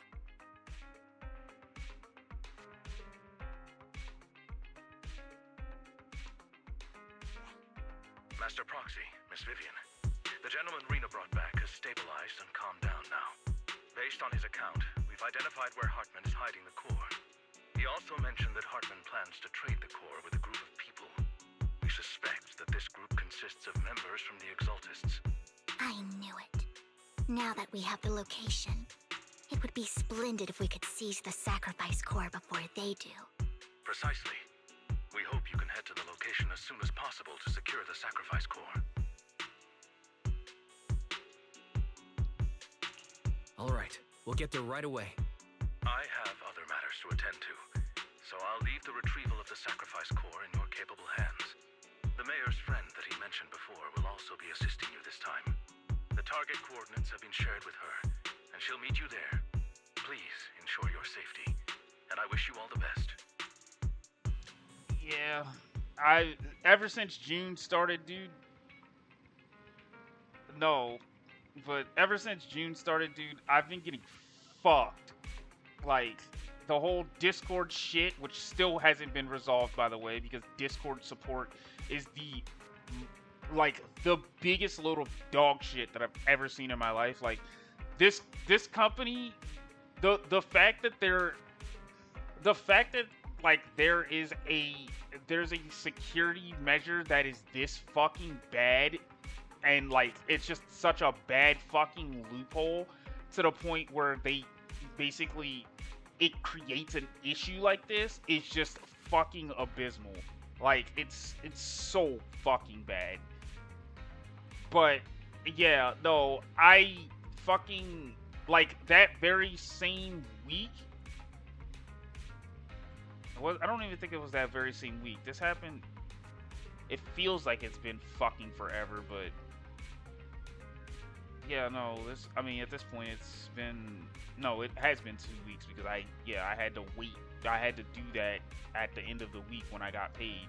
So yeah, I went to make a turn and all the fucking construction in Vegas City, like, basically made my wheels lock up and I slid and I basically jumped a curb and it fucked up my my steering bar and some other shit and just, yeah. So, I don't know, bro. Want me to try to hit your account back with an impulse dealer? I don't even think that shit would work at this point. I mean, if you actually could fucking do that, bruh, I mean, shit, go for it. Apparently, like, the thing is like, the dude straight admitted to one of my other friends that he bought the account from somebody, but he hasn't fucking done anything. Like, I didn't want to fucking, like he legitimately hasn't done anything. Like, I wasn't gonna show this on stream, but brother,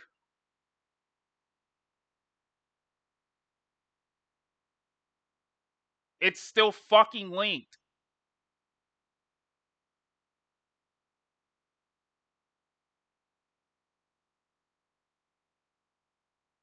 Like, this is why the shit annoys the fuck out of me so badly, because it's just like, okay, bro, I don't understand. Why the fuck is this so difficult for you guys to understand that this account belongs to me? Because I have so much proof that it does. Like, there's no fucking reason for that. So, yeah.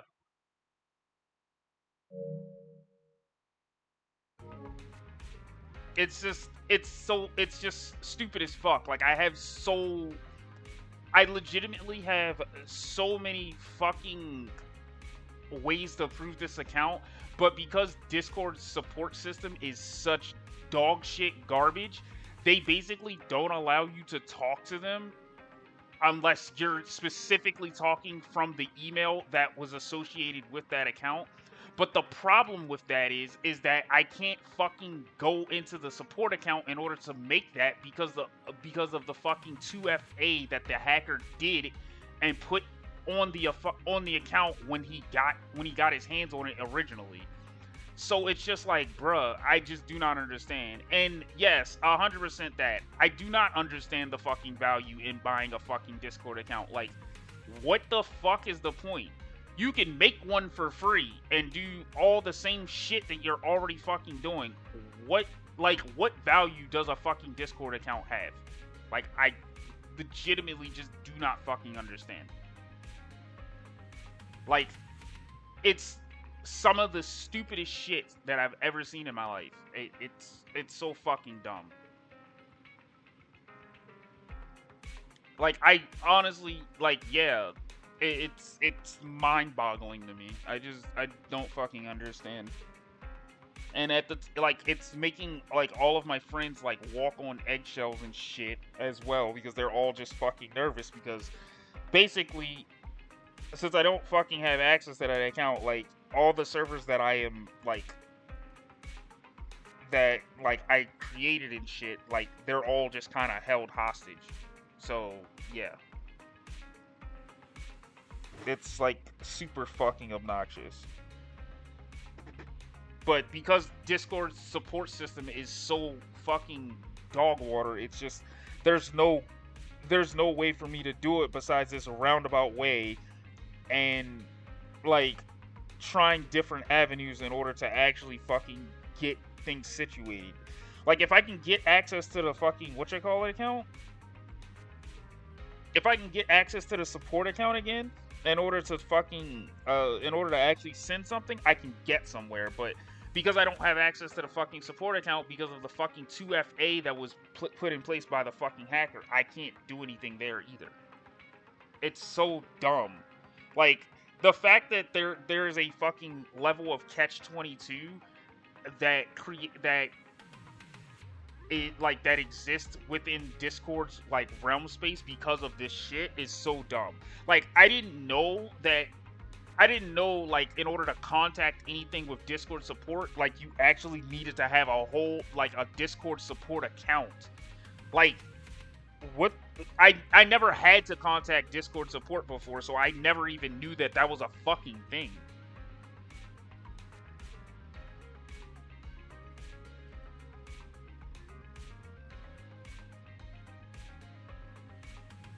Like, yeah, like I just don't even understand. I mean, technically you could report it as stolen, but I don't like.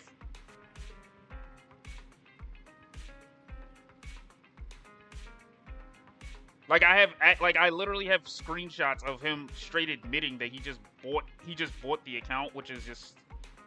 What do you mean you've tried? It doesn't do anything?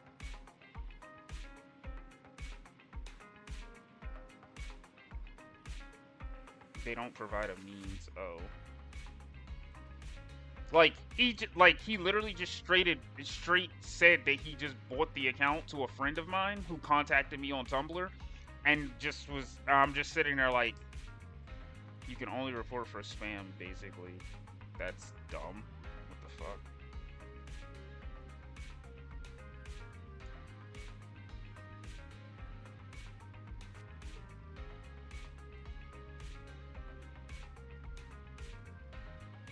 Oh yeah, there isn't a means. What the fuck?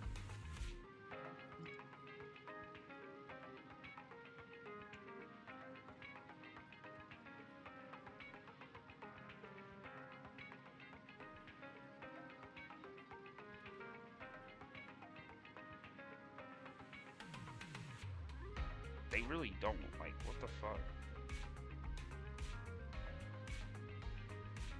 That's actually kind of fucking... I mean, I guess if you really want to, you might be able to do it from like the Discord support. If you like log in and do Discord support, you might be able to do it. But like at the same time, I don't even know what the fuck that would do, because basically with this, like the support, how support works is that I don't even know what that would do. So like right now, I'm like trying to take legal action in order for them to delete the fucking support account that's tied to my fucking email address. That way, if it gets deleted, then I can remake that Discord account, get into the account, and then send a proper ticket so these dumb fucks actually listen to me.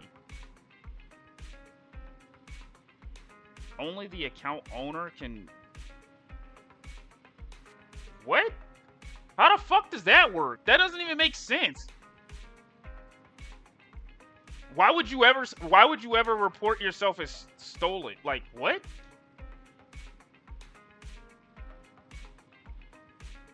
That's not even a catch-22. That's just fucking stupid. Like, what does that do? Like, an account owner would never report themselves as the fucking stolen account. That's dumb. What the hell?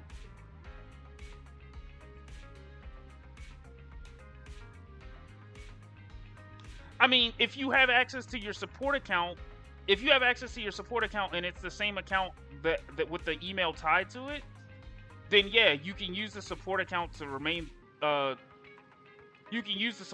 report the remain as stolen, and that's basically what they want you to do. But the problem is with that is just like, if both accounts were compromised or you're locked out of the support account, you can't do anything, because they don't even listen to like you using like an alt account in order to try to fucking reach out to them in an avenue, because of security and safety measures or some shit like that, which is just the dumbest shit ever. Because it's just like, okay, if there's actually a fucking if there's actually a plateau that you can create that will make it so that the person can't fucking report it, then there's just a problem with that. Like, for example, like, it's funny, I was looking through some of the sent emails on my main account, and I think it's really funny because I had gotten locked out of a Tumblr account before, and basically it's just like, okay, I was like, I don't have access to that email address anymore in order to actually, reset the email. So I was just like, okay, so can I get the email? Can I change it to something else? And Tumblr support basically is just like, sure, we can do that. What we're gonna do is we're gonna reach out to that email address, and if we don't get anything back within 5 business days, then we'll grant you access to the account. Okay, while that's not the greatest fucking thing in the world, that is actually not bad, because if that email address, one, doesn't exist, or it's just impossible to fucking access anymore, that works. That 100% works. Now, it can fail, because if somebody does have access to it and they reply back to that, yes, it stops that entire process. But that's actually a pretty solid failsafe, all things considered, because it's just like, okay, you gotta wait 5 business days, and yes, that sucks. But if nobody has access to that account or that email address whatsoever, then it gives you access to the account again in order for you to actually fucking do something. So it's just a really, really stupid ass system, and like I just don't understand how they could ever fucking, like, how they didn't fucking foresee this being an issue. And given the fact that they get so many fucking reports on like hacked accounts and shit like that as of now, the fact that like we're not trying to think in our head in order to, like, figure out different ways, because obviously something isn't clicking, and if everybody's dealing with the same problem, the fact that you guys aren't doing something to address that is fucking awful. Like, it's actually really, really fucking dumb. The problem is, the thing is about that is just like, you would need to know the email address that goes to that account, and that's not something that they just randomly give out. So you have to reach out to support and basically be like, hey, yeah, the email that is to that account is that, and you can't just find out the email that goes to like a Tumblr account or like even Discord. Like, you don't find that out unless like somebody legitimately tells you what it is.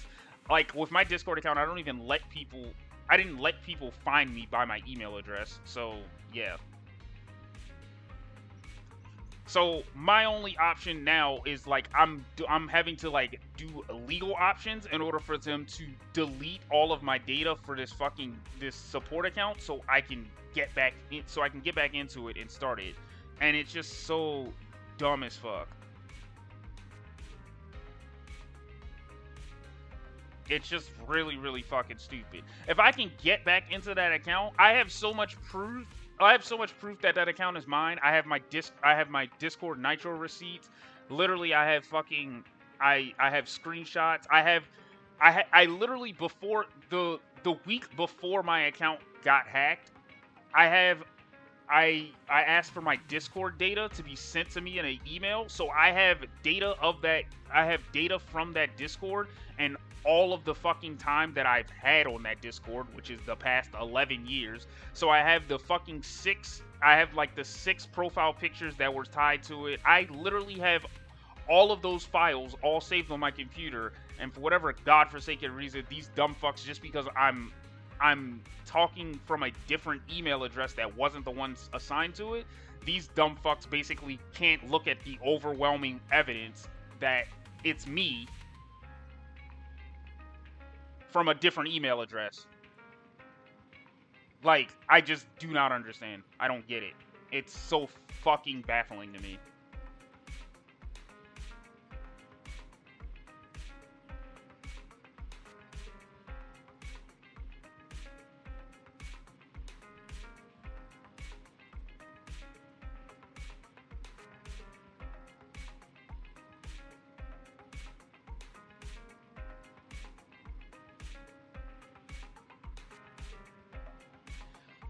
Anyway, enough ranting about this shit. I'm gonna get back to the fucking story. Jesus. We must obtain the sacrifice core before Hartman does. You know I would never turn you down. I would. Oh, all right. Time for some discipline. Yeah. You know I would. Good day. I always feel at ease with you at my side. The weather's. Oh, I wouldn't. Today, I'm a demon of delusion. you know. Boys, don't count on me for the tough mission. Nothing to fear. The anticipate ready for Boys. Mrs. Seal. You know I would never turn you down. Oh, because they both are anomaly units. All right. Time for some discipline. Nah, you're fine, dude. It's just fucking.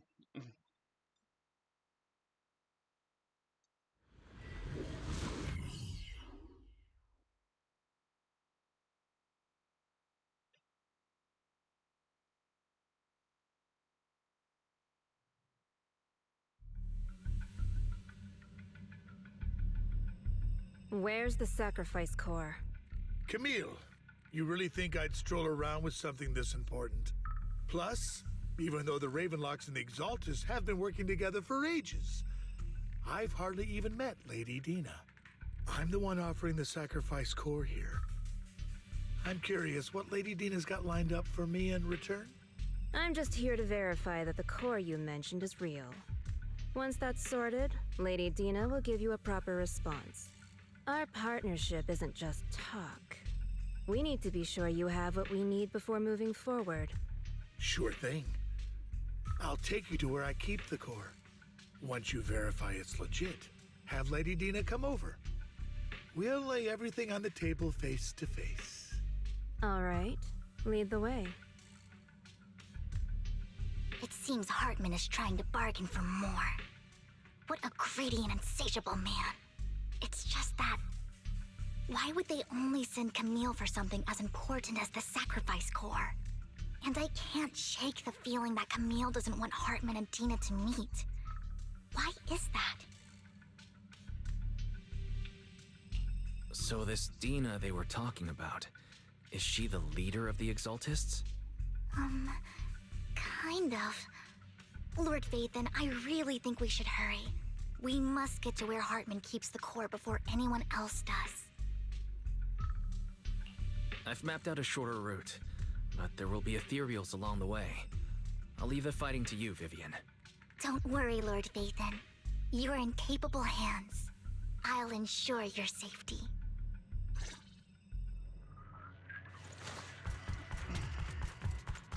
Ethereal! Stay away from Lord Vathan! End this.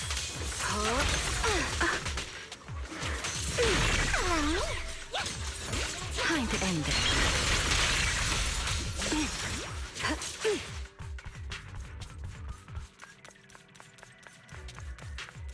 Looks like Hartman's trying to negotiate for more leverage. Let's get out of here before we're spotted.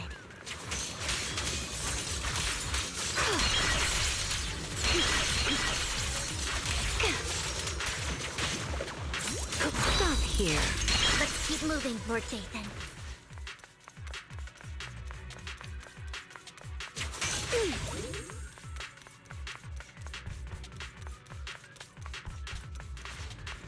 Leave the enemies to me, Lord Vathan.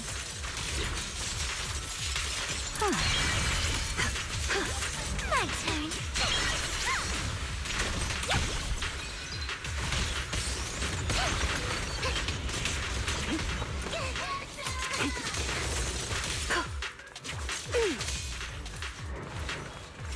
Keep your distance. Forgive me. They're still over there. Looks like they're arguing. This is our chance. Let's hurry.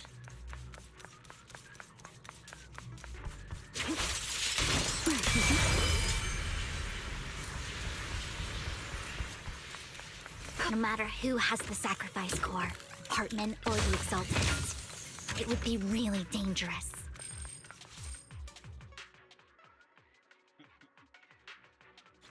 Hand over what's in the box. What the fuck? Or we do this the hard way. You sure talk big, little girl. Let's see if you can get past me first. Yep. Let's hurry and secure the sacrifice does core. so much fucking damage. Jesus Christ. Yep.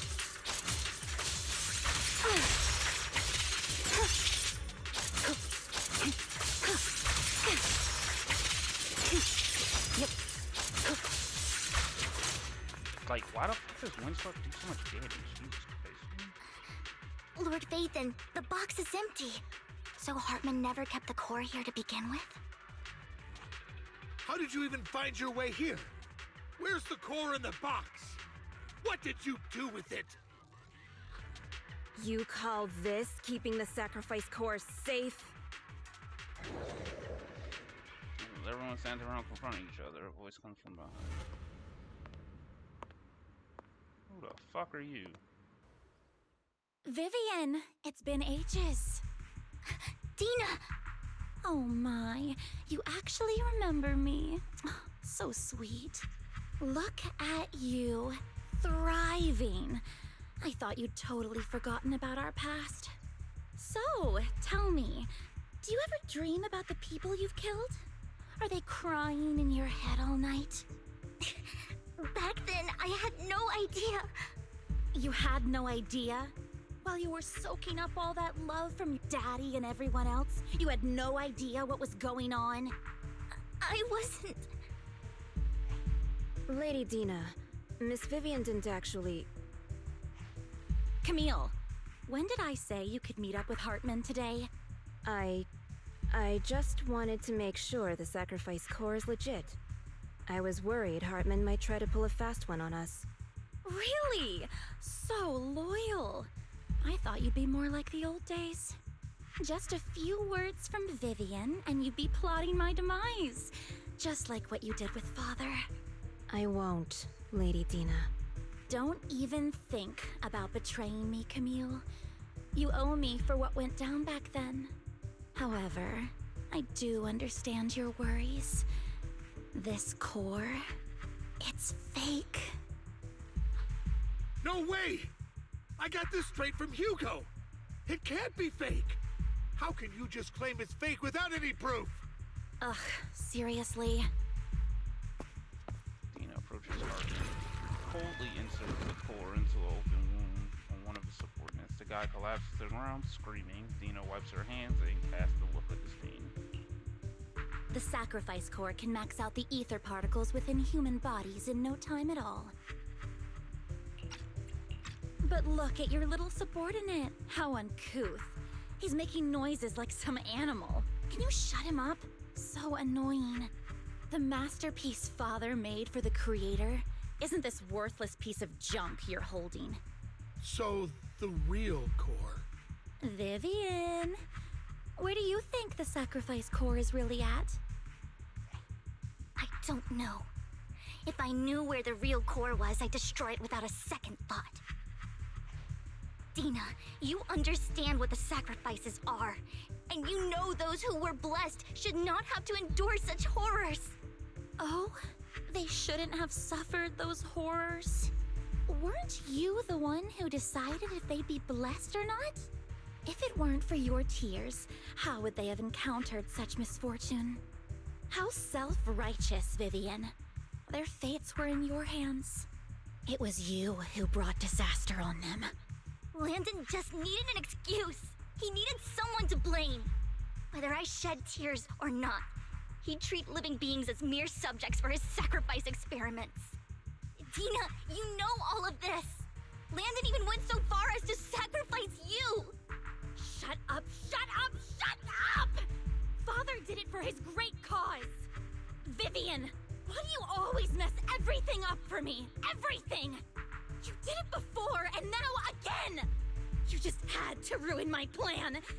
I was so close to fulfilling Father's last wish. If you don't give me the sacrifice core, be prepared to become food for the ethereals. I told you I don't have the sacrifice core. Otherwise, I would have destroyed it already. Lord Phaethon, find the right moment to retreat. She can be quite unpredictable when her temper flares. Oh, really? You don't have it? Then I suppose there isn't a reason to keep you alive.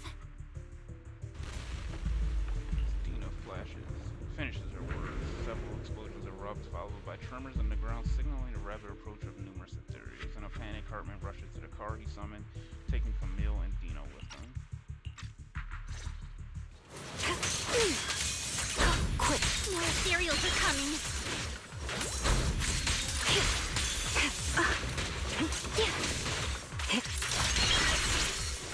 Know your place.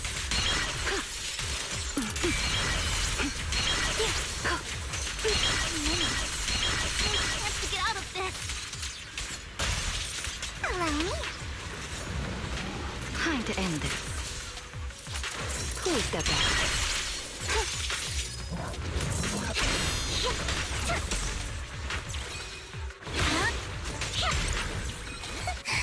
Idiot.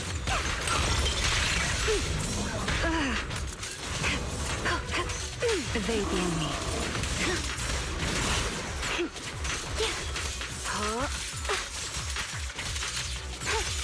Yep. Stay away from Lord Phaethon! There are so many.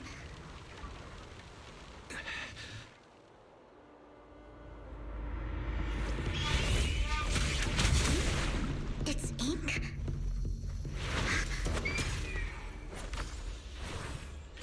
Shun Palace, good fortune, closed gate, safety.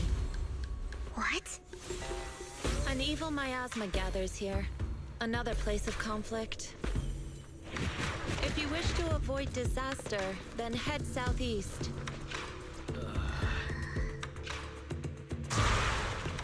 Now! Thank you.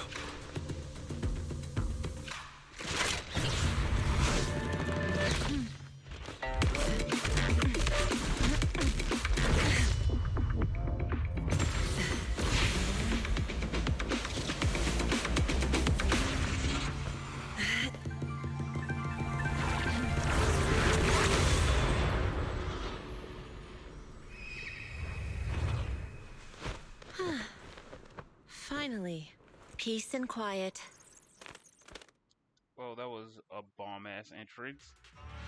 You must be wise, right? Mayflower mentioned a special partner might need my help.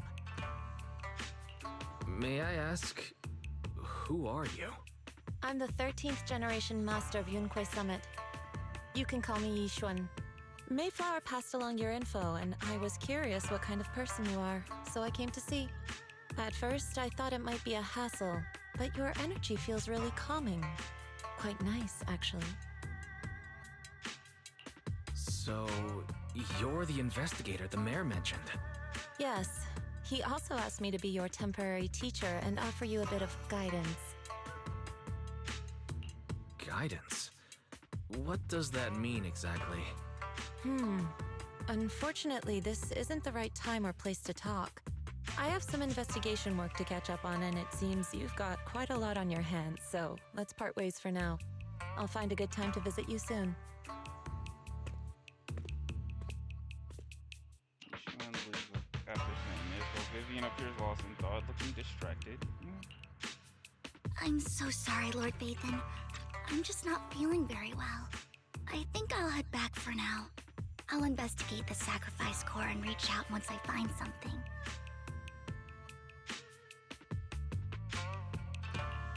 You don't look so great. Let's get out of here and figure things out later.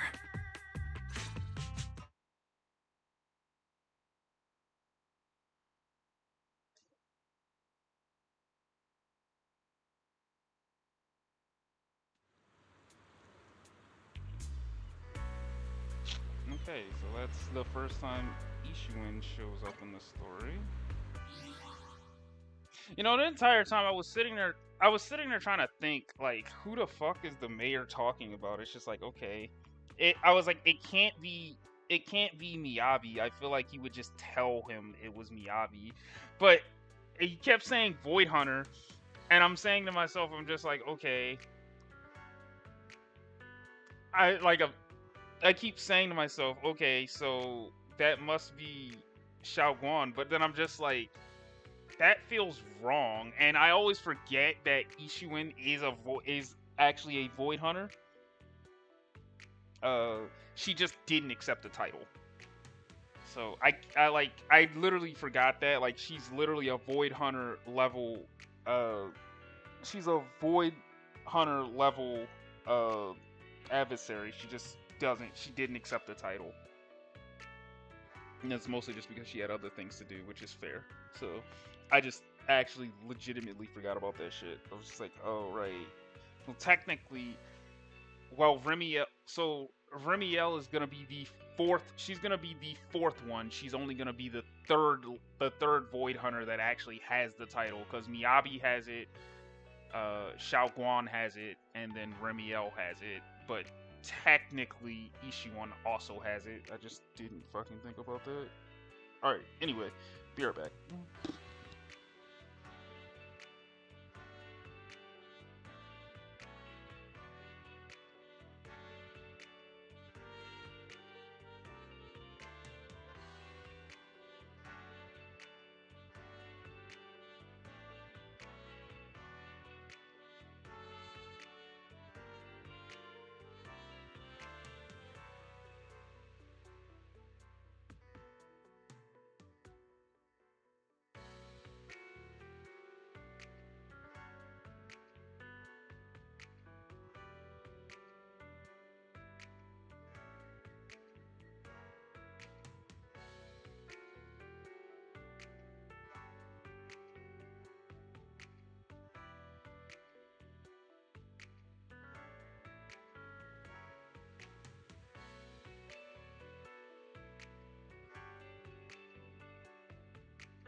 Okay.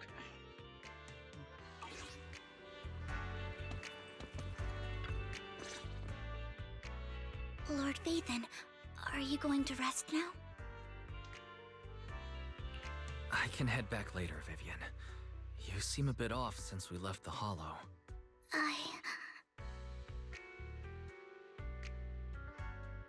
If you want to talk about what's bothering you, I'm here.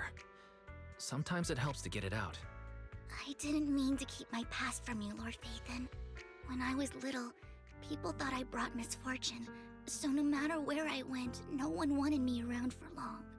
Then, one day, Landon adopted me and brought me to the Exaltists. There, I met Dina, who was so kind to me, treating me like a dear sister. She told me her father, Landon, was a great man who'd one day make everyone stop fearing the Hollows, so all life could live freely inside and outside of them. Dina helped Landon pick people for the blessing, and everyone in the Exaltists respected her greatly. Those who received the blessing would have a better ether aptitude, allowing them to enter the Hollow freely without fear of sudden disaster. Back then, Dina would chat with me every day, always about the Exaltists and her father. But things between us shifted when Landon asked me to step in for Dina. Landon told me I didn't only bring misfortune, and that if I listened to him, I could actually help people. After that, he'd take me to meet people, and if I shed tears, he'd give them a blessing medicine. Those who got the blessing could dodge calamities. At first, I was ecstatic, thinking I could help others. I shared my joy with Dina, but that was when she started to pull away from me. Was that blessing medicine the same sacrifice serum Bringer had? Yes, to be precise, it was an early version of the sacrifice serum. Landon's medicine wasn't stable. The medicine Landon developed could boost abilities quickly, but also sped up the development of ether corruption. In the end, most people turned into ethereals, and a few became sacrifices, losing all human consciousness. The ethereals were killed while the sacrifices were given to the higher-ups of the Exaltists. The Exaltists wanted the sacrifices to hold human consciousness, so Landon's medicine was seen as a failure, and he gradually lost influence within the Exaltists. One day, I saw Dina, and tears streamed down my face. In a bid to save his reputation, Landon decided to let his own daughter receive the blessing. I had always thought that getting the blessing was a good thing, until I saw terror in Dina's eyes that day. That evening, I broke Landon's rules for the first time, and followed him out of the Exaltist's residence. I trailed him to the Hollow, where I witnessed someone who had been blessed becoming corrupted. In the end, that person became an ethereal. Then, without hesitation, Landon killed him. Before Landon returned, I went back to the residence and snuck into his study. And there, I uncovered the truths I just told you. And just a few days later, it was time for Dina to be blessed. I wanted to save her and stop anyone else from getting deceived. So, that day, I told everyone present that Landon should be the one to receive the blessing, not Dina. At first, Landon argued, and no one believed me. But, in front of them all, I looked at him and let my tears fall.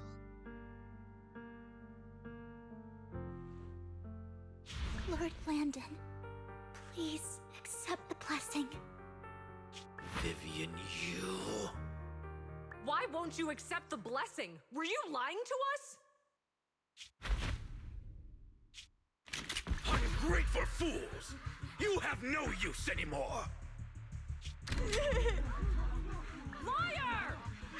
Run! Run! Dina! Dina, wake up! We have to go! Vivian? What's happening? Listen to me! Lord Landon's so-called blessing isn't...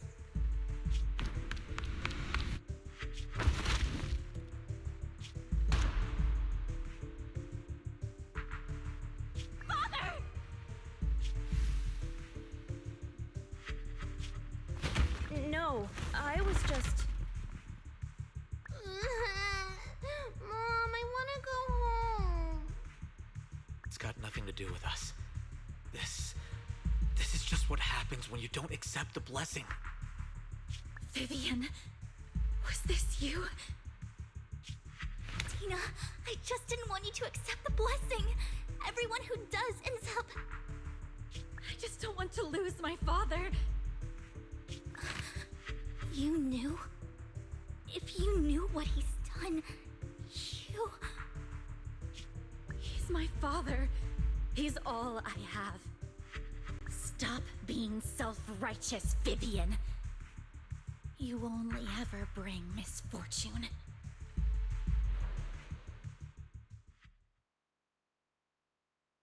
I thought once Landon was gone, Tina would leave the Exaltists. I never expected her to continue his research, or that Camille would stay. Camille lost her entire family in a hollow disaster, so she's always supported the Exaltists. She's not a bad person. She's just someone searching for hope. She joined the Exaltists very early on, and even watched Tina grow up. That day, she was just so desperate to save Tina that she... All these years, she's been following Tina, taking care of everything out of guilt, I think.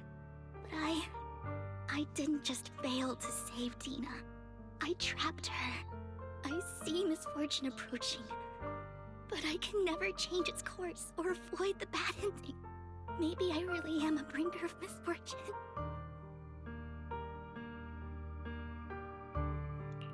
No, you're not the one causing trouble.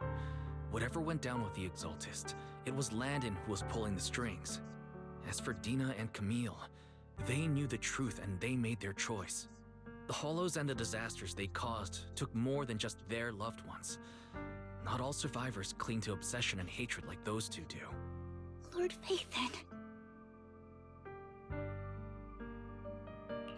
You need to believe in yourself, Vivian. From what I can see, you're handling this sacrifice crisis pretty well on your own. Besides, you told me you really like who you've become. I hope that you can believe in that, at the very least. Yes, that'll always be true. Thank you for listening to my story today. Years have gone by, but I've never had the courage to face all this. Maybe Dina and I were meant to meet today, so I could finally spill it all out. It lightens my heart a little. Lord Phaethon, you truly are a wonderful listener. Not just today. Whenever you're feeling down, know that I'm here for you. I will. It's been such a long day. You must be exhausted. I'll track down the location of the sacrifice core and let you know what I find. Good night, Lord Phaethon.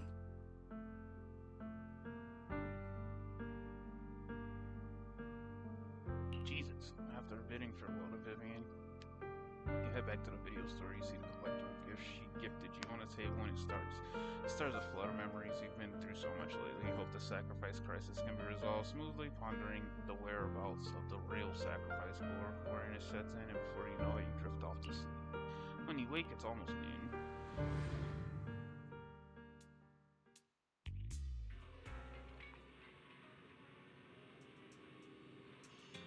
Wise, Vivian was in the store just now, but you weren't here. It was about the sacrifice core. The first time the sacrifice core appeared was at that auction, so she decided to try and find the security footage from after that day. It's possible more happened afterwards and we're simply unaware of it. If we can get the footage, we may gain new clues. Wise, if you have the time, head to New Luna's Galleria and meet up with Vivian.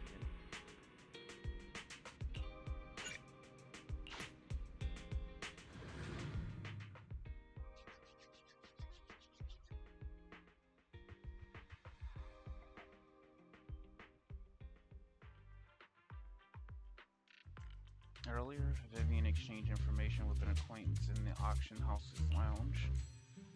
Shul, I didn't expect you to be working here. Perfect. I was just covering someone's shift. That voice did not match her whatsoever. I was not expecting that. The screening here is super strict, and I was afraid the supervisor would realize I was new and subbing for someone, so I hid in the control room during the supervisor's inspection. So I happened to bump into this guy, a blonde man wearing a hat, and I think he was checking some footage. Then he logged that footage into the tape he brought. Later, I found that part of the footage had been wiped. Blonde, wearing a hat. Could it be Hugo? Do you know him? I think it's him. If it were Hugo... I think I know where he would hide the tape. Thank you, Shaw. You were a big help. Great! You also helped me a lot when I started working. I used to make mistakes all the time. If it weren't for you cleaning up my messes, I would have been fired ages ago. So I'm happy I could help you too. All right, go ahead and do what you need to do. We'll catch up another time.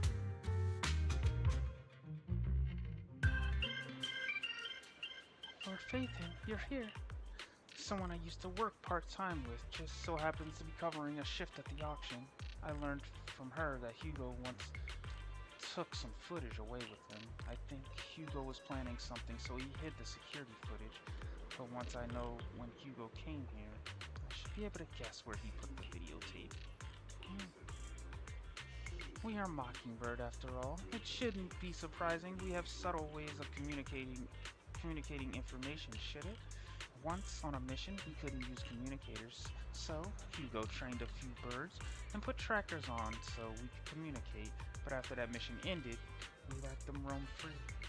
But I just checked their trackers, and one of those birds flew near the auction venue on the day Hugo took the footage. It still flies around here from time to time. The tracker only gives a broad area, but I believe this might be something Hugo left for us to find. If I'm not mistaken, the videotape is hidden wherever the bird is. Can't be sure which bird Hugo used this time. But all the birds he originally trained had at least some black feathers. Lord Phaethon, let's split up and search the area. If you see a bird, you can send me a picture of it. I should be able to recognize it. Oh Lord. Okay.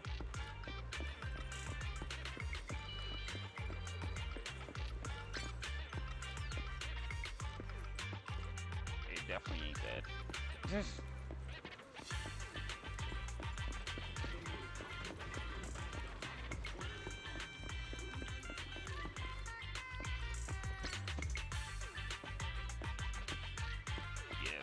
That looks about right.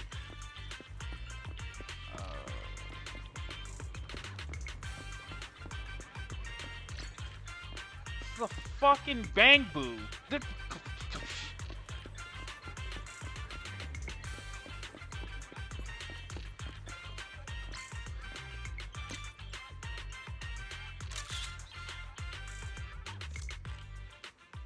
Black crows in a dark alley seems a bit cliche, but this is a really good place to hide something. After receiving photo, Vivian quickly responds, "That's the one." She quickly comes over. That's the one. It's all thanks to Lord Phaethon we found them so quickly. If it's here, then Hugo must have hidden the videotape among these boxes. You look through the boxes and find the recording, but it's been damaged. After discussing with Vivian, you decide to head back to the video store together to repair it and check the contents before making your next move.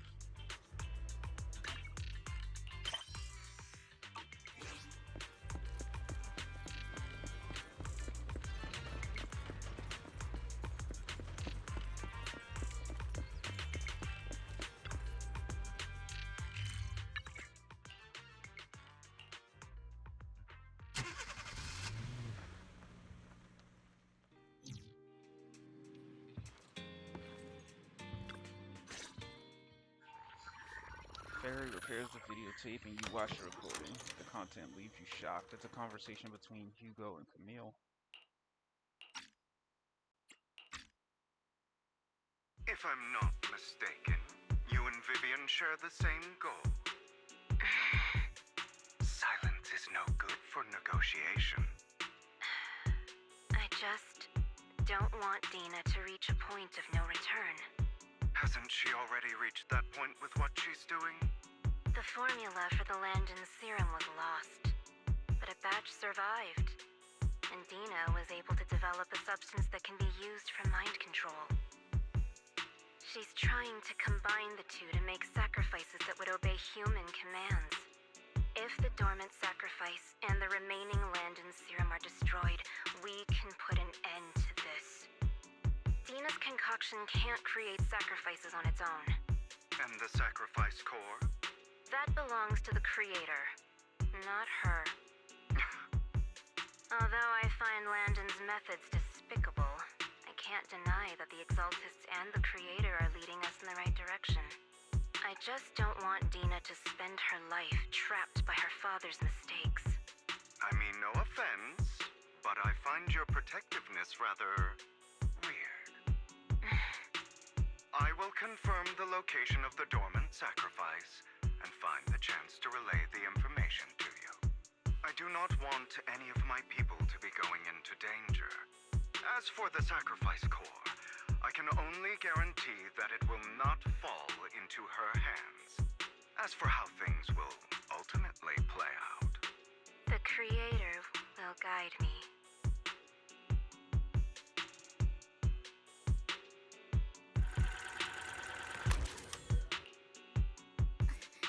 Camille was actually destroying the dormant sacrifice?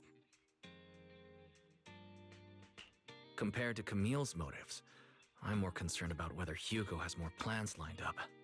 Hugo... Wise, Lycon just sent a message saying he's got something urgent that he needs to talk to us about now. Alright, let's patch him in. Master Proxy, I apologize for disturbing you. We have just learned that the Ravenlock family will host a banquet tonight.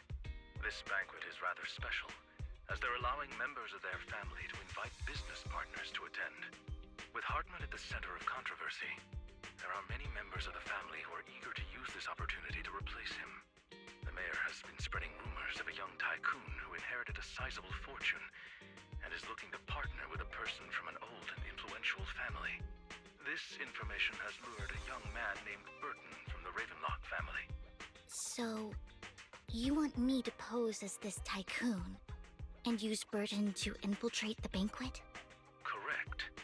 And Hartman's study is also located within the venue. I see. Hartman's study might hold valuable information.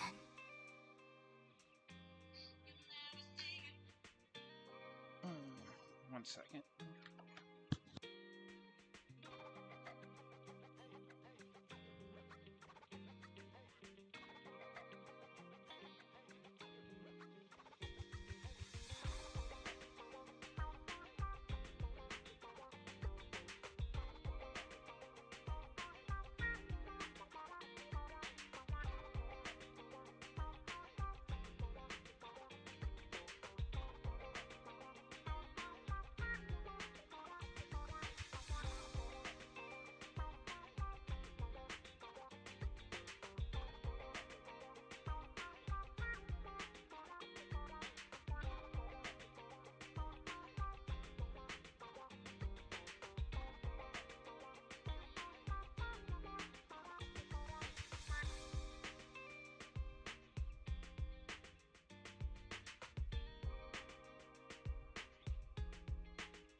Okay.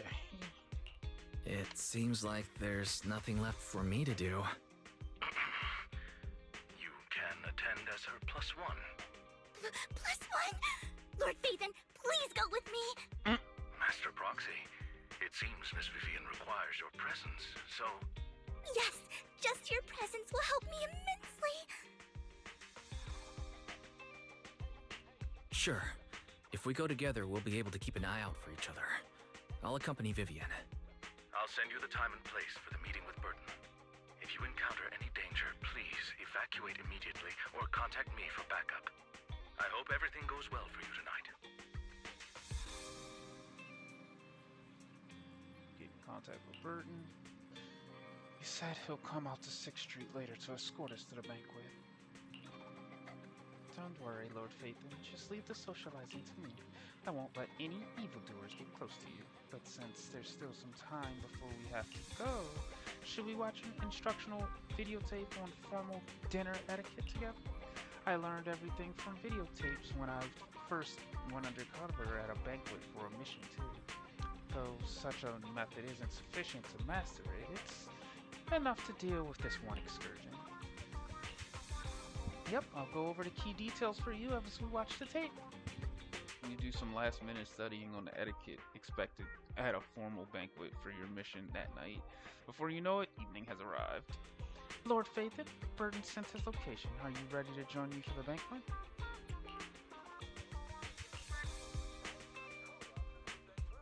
I can't change my fucking outfit. Never mind. I was gonna change my outfit into not this, but okay.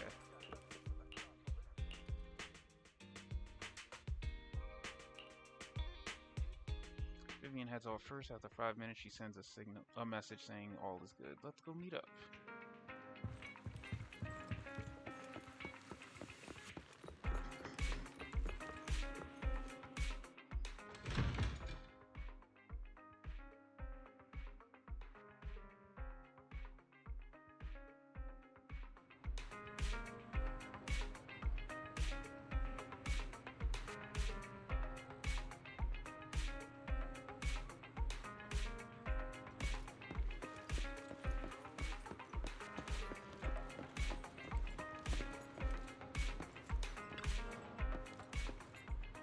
Miss Banshee, this is... Is something the matter? What I mean is, this person doesn't look like your bodyguard. The Ravenlocks can protect me, no? If that's true, why would I bring a bodyguard? This is my companion for the evening. He heard the Ravenlocks are hosting a banquet with elites from all walks of life in attendance, so he wanted to come and make me friends. You aren't so stingy as to not even allow your guest a +1, are you? Of course not. Since you're an important companion of Miss Vivian's, you are also my honored guest. Let's be off then. My chauffeur shall take you to the port, and from there we shall take a speedboat to the manor.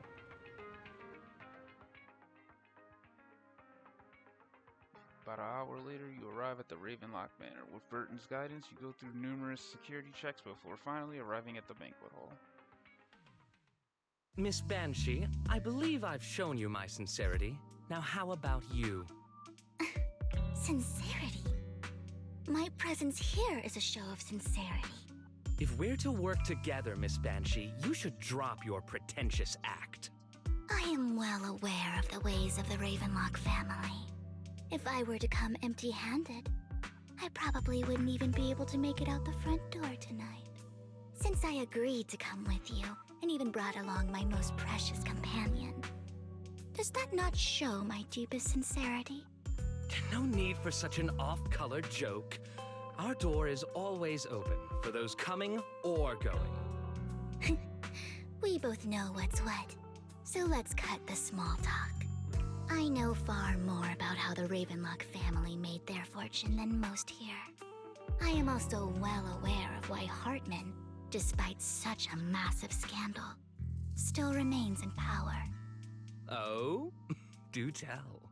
Exaltists, blessing, sacrifice, Landon. Where would you like me to start? How did you know that? No, who are you? Don't be so tense. If I'm not mistaken, it's about time the banquet began. My companion and I are practically famished. Is this how you treat your guests? By letting them starve? Perhaps when we've had our fill, we'll remember where the sacrifice is hidden. You know where the sacrifice is? So, can we go get something to eat now? And I'm also looking forward to receiving a special dessert from you. We can discuss what you wish to know while we enjoy dessert. Of course. I wouldn't let such an important guest discuss matters on an empty stomach. As for dessert, I will prepare it myself, and I guarantee it will satisfy you. I'll come find you later. I wish you a pleasant evening.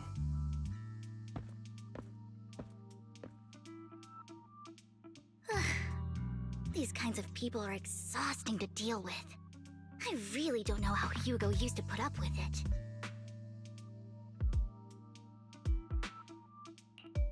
Was there a special meaning to the dessert you mentioned just now? I thought he'd stay for longer, but he left once you said that. Hugo taught me that bringing up dessert in such situations is a way of telling the other party they need to offer more. Fortunately, that old fox Hartman is terrified of losing power. He's definitely keeping the destruction of the sacrifice and the fact that the sacrifice core is fake hidden from the other family members. Otherwise, Burden wouldn't have been so willing to raise his offer. Lord Phaethon, let's find Hartman's study when the banquet is at its busiest. All right. I've already taken note of the surrounding terrain. Once more people arrive, we'll enter the garden through the door in the corner of the banquet hall. Wherever you go, I'll follow, Lord Phaethon. According to the plan, you head deep into the manor after sneaking out of the banquet hall with Vivian. It doesn't take you long to reach Hartman's study, and with a gentle push, the door actually opens. Isn't this going a bit too well?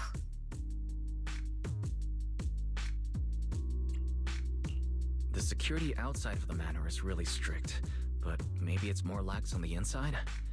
Just in case, though, let's contact Lycon. Right. Having some backup would be safer. Let's check Hartman's recent correspondences for clues. I still have concerns about the sacrifice core. Right. Though the core he gave Dina was fake, Hartman might have left a trick up his sleeve and hid the real one. Then let's split up. Vivian searched through Hartman's office for a while but find nothing. Just then, footsteps suddenly come from outside. In a moment of panic, you hide behind the desk. Esteemed guests, is the catering at the Ravenlock family banquet not to your satisfaction?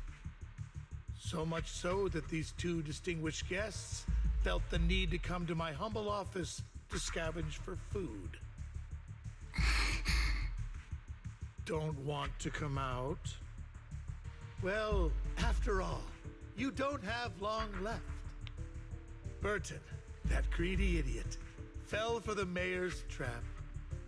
But I never expected that he would bring you into my territory. I suppose I should thank him. Otherwise, I would have had to go to great lengths to eliminate you. Vivian, Phaethon, give Hugo my regards. Tell him I shall be taking the wealth and power of the Ravenlock family for myself. Hartman raises his gun, aiming at the desk, yet there is no gunshot. With a clink of metal, a familiar voice comes.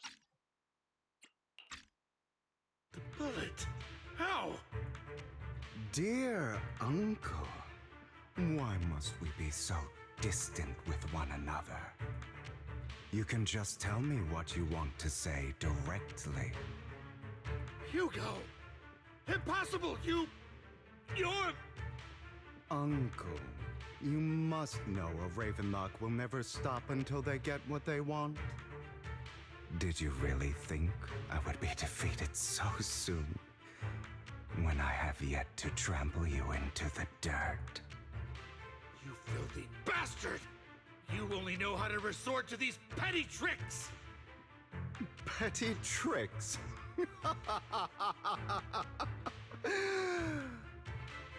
Perhaps you'd like to know what I managed to accomplish using this faked death of mine.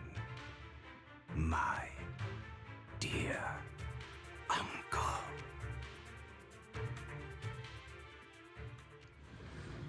Yeah, I mean, we knew Hugo wasn't dead, bro. Shortly before... Faking my own death. Hope it's all worth the theatrics in the end. It was just to keep Hartman off my back, but maybe I went a little overboard. The manager must be pretty shaken up.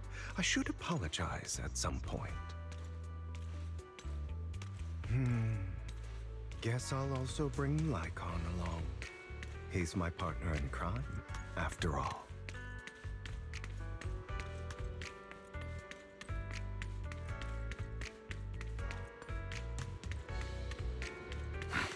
You're late. So strict. Spare me a moment to catch my breath, will you?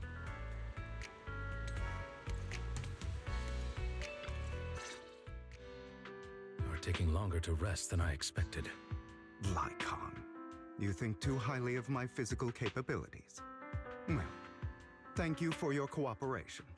I must say, if nothing else, at least your acting skills have improved. Why do you look so angry? You should be happy. We pulled that off together with flawless teamwork and managed to fool everyone. Drop your foolish facade. I'm glad you still remember the code we set all those years ago. And thank you for ensuring your sleight of hand didn't deteriorate. Oh, right. I should also thank the blood bag hidden in my clothes and our other props. Do you remember when we last used this trick? It was probably ages ago. Sometimes I really don't understand you. Have you never thought about what the consequences would be if I didn't understand your code? If I decided against helping you? Or if I just couldn't control my strength properly? You'd understand it. Of course, if things really did go awry, I had alternative plans. You wouldn't be so arrogant as to think I'd bet everything on you, would you? You're insane. No, I'm flattered. So what exactly is the purpose behind all this? Surely after going to such great lengths to erase your own existence, you don't just plan to hide here and reminisce about the past with me. Don't try to brush this off. I've already helped you enact your plan. Tell me the truth.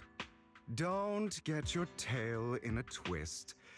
I have more plans that require your assistance, so naturally I would not hide anything from you. Simply put, as things stand, whether as Hugo Vlad or as Mockingbird, I am doomed to die. Seems you've made quite a few enemies. As a member of the Ravenlock family, I negotiated with Edmund and managed to obtain resources from Tops for my future plans. I also confirmed what attitude they held toward your master, the Mayflower family. Meanwhile, I used my identity in Mockingbird to strike a deal with Hartman and gather information on their collaboration with the remnants of the Exaltists. That's where I got my intel on what Bringer left. Oh, by the way, the crime declaration letter that your dear mayor received, that was also sent by yours truly. He's probably figured that out by now, right? Though I'm not sure if he told you. The mayor learned about the sacrifice attacks through his own means, but lacked an opportunity to take action. That warning letter was precisely what he needed. You aren't hopeless yet. How delightful. In short, I'm more well-informed than your lot because I get around, dealing with all these different important figures. But of course, it comes at a cost. It's only fair. After all, you can't hide the smoke from a wildfire. Rather than trying to carefully tame it and risk setting yourself alight, it's better to let it burn free. When I helped you put on your little act, killing you in front of everyone, you left the sacrifice core to Hartman. That was intentional too, then? Oh, yes. And it worked like a charm, didn't it? Now no one cares for me anymore, and all eyes are on Hartman. A perfect situation for keeping the Ravenlock family in check while dealing a cutting blow to the Exaltists behind them. Another crucial point is Vivian and Phaethon. I must sever any ties they have with me or Mockingbird. Although I feel bad for Phaethon about what happened, but it had to be done. That's the only way they would be safe, allowing the plan to continue. I noticed that you never turned your blade toward Master Proxy. So, those words you said back then were also... I will bloody my hands. I will carry the weight of my sins. I will become the Abyss. Obviously, It was all an act. My acting has always been impeccable, as you know. Hugo, you're taking such a tremendous risk. Why? Would you believe me if I said it's for justice? But unfortunately, it's not. I want revenge on the Ravenlock family. And I will make sure that despicable excuse for a human being, Hartman, suffers a slow, torturous end. Of course. I also promised Vivian that I would help her investigate the whole thing with the Exaltists. That's all. You don't look too good. Is it your wounds? No. This is the first problem I plan to resolve. Lycon, do you have a place that is sufficiently discreet, quiet, and can take a lot of damage? Lycon leads Hugo to a small warehouse in Port Elpis. Hugo looks quite pleased with the place. After scanning the area for a moment, he sits down on a chair, pulls out some rope, and ties himself up. What the fuck? What exactly are you doing? How the hell did he tie himself up? Fuck you guys. Don't look at me like that. If I didn't have to do this, I wouldn't. Hartman recently obtained a bizarre substance, most likely from those crazy Exaltists. After use, it allows control of the victim's mind. To some extent. You were dosed with it. Oh. To be more precise, Lycon, I deliberately allowed Hartman to put this drug in my cup to facilitate our previous collaboration. Hugo tells Lycon what happened back in the private suite when he was negotiating with Hartman. The only reason Hartman agreed to work with him was because of this, because he had drugged that drug with Ooh. After finding out about it, I quickly found... After that, every time Hugo and Hartman met, the latter would always add a small dose of that drug to Hugo's cup and then ask questions, attempting to glean information. After finding out about it, I quickly found someone to help analyze its composition.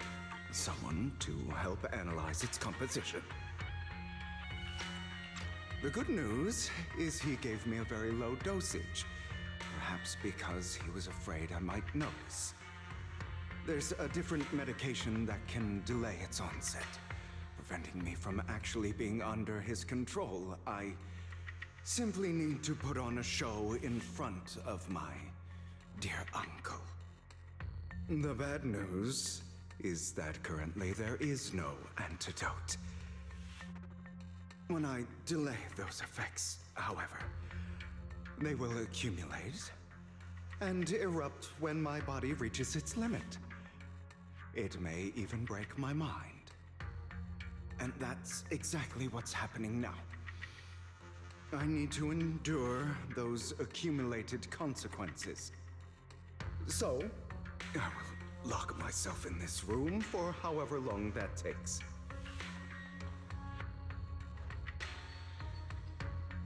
One second.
Okay.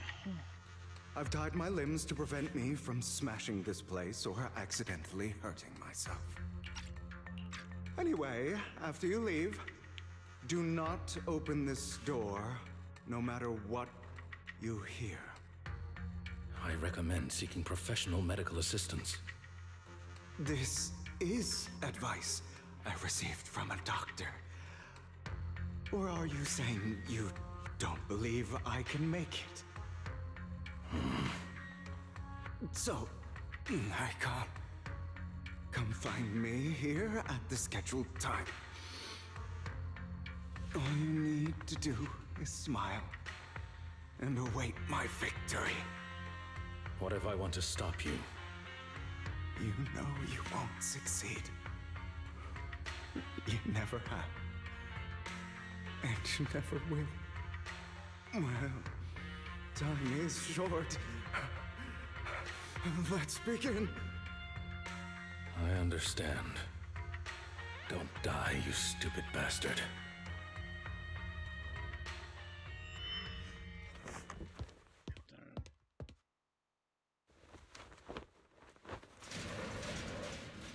What the fuck is going on? Is this because the side effects haven't worn off yet? Lycon's late. I'm surprised. Or is something wrong with time itself?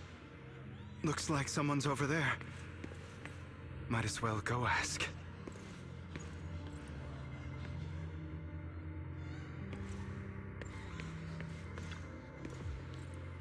It's all your fault. You born with those eyes. If it weren't for you, I wouldn't be in this mess.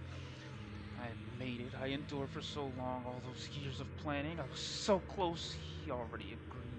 You go and beg him to reconsider for me, okay? Tell him you'll do anything. Tell him to take me back.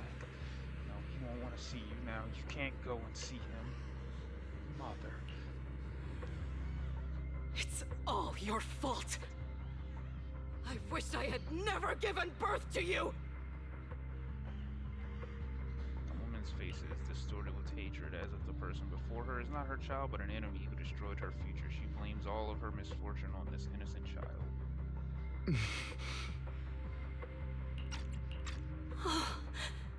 Everything will get better if you just die, right?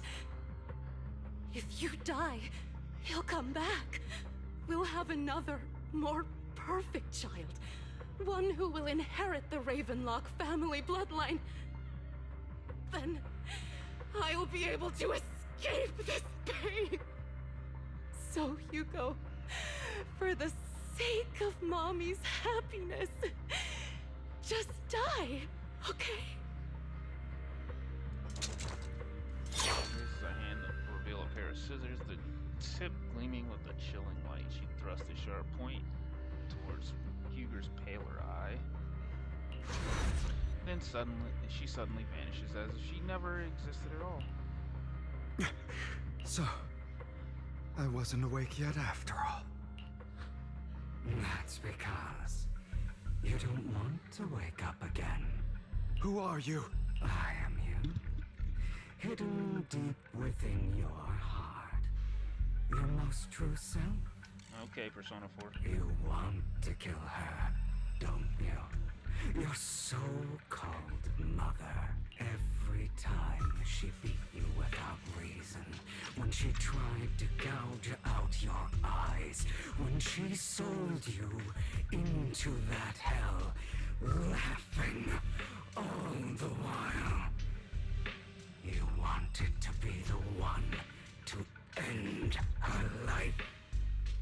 Why not admit your hatred? As you are, you can hunt her down and make her pay for the living hell of a childhood she made you suffer.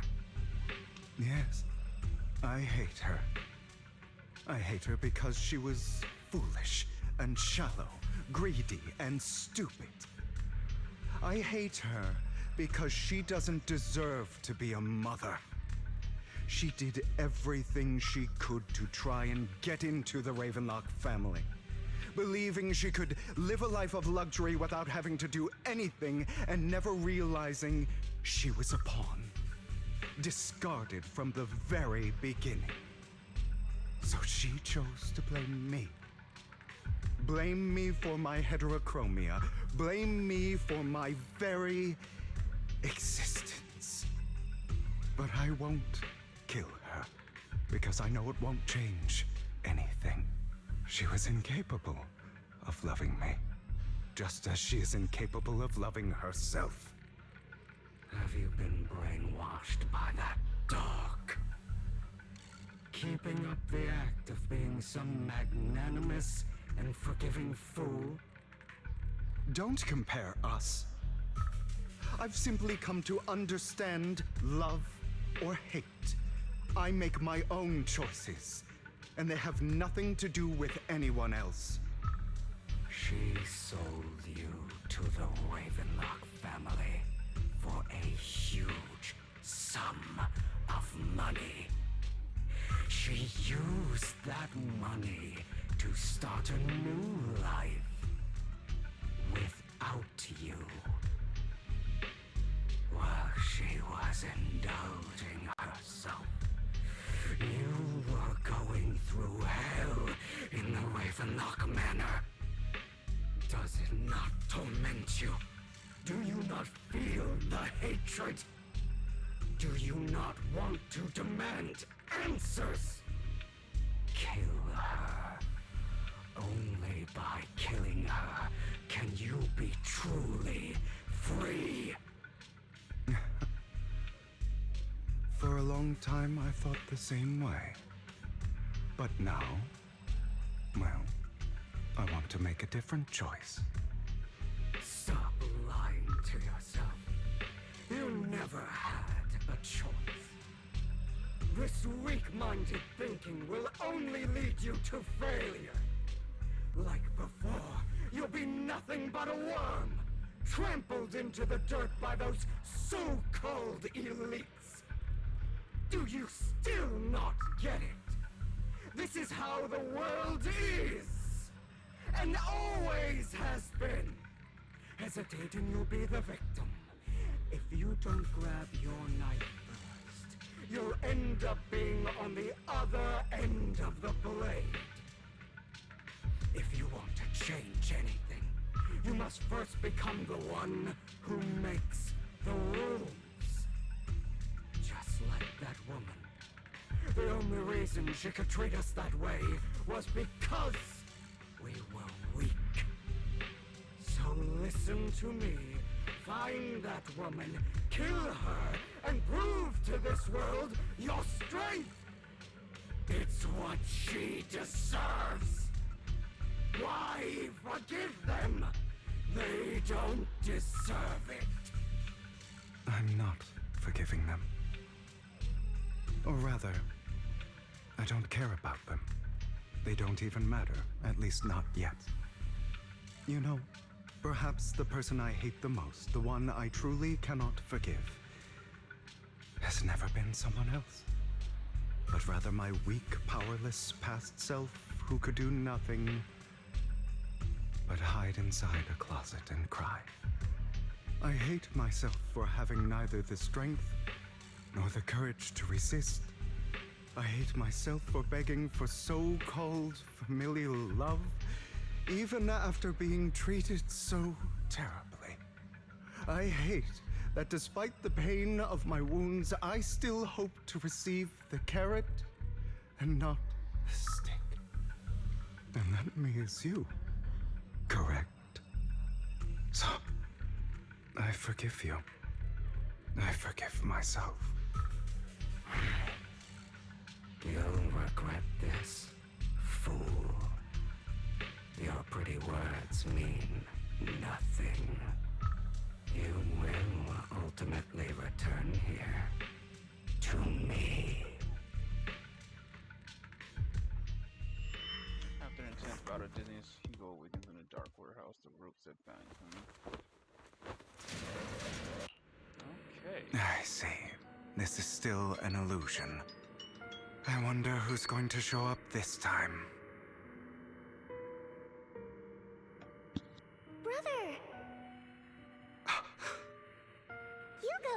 Let's play hide and seek. I'm already hiding. You'll find me, right? Like you always do. Serena.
Okay. Oh, he's still going through fucking illusions.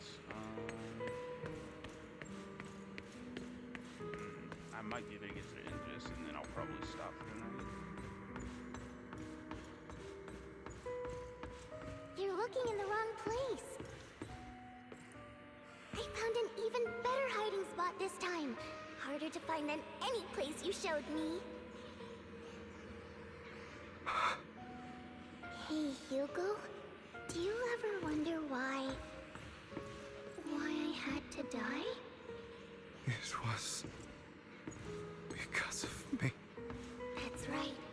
It was because of you. It's all your fault. If only you didn't exist, I wouldn't have had to suffer.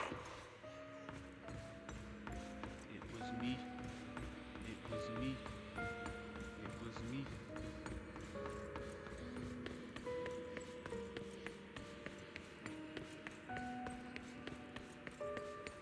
Still looking in the wrong spot. I can't believe you still haven't found me after all this time. Have you forgotten about me? I haven't forgotten. It's okay. I'll forgive you. I'll still be nice to you, just like before. I was the only one who was ever nice to you, wasn't I? Yes. Then tell me, why do good people always suffer? Why is kindness always punished instead? Tell me, Hugo, why?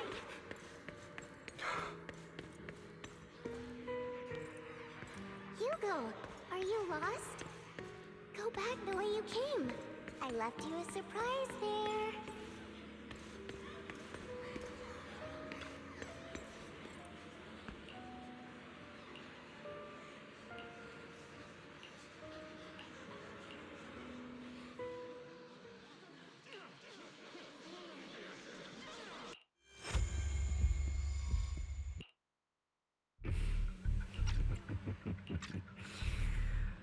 I told you that you would eventually return. We meet again, my friend. I told you, I am you. The side of you that you've always tried to deny existed. Of course. I know. This time it's about Serena. Right? Yes, your half-sister, and the only child in the Ravenlock family who was kind to you. Unfortunately, it was her kindness that led to her untimely death.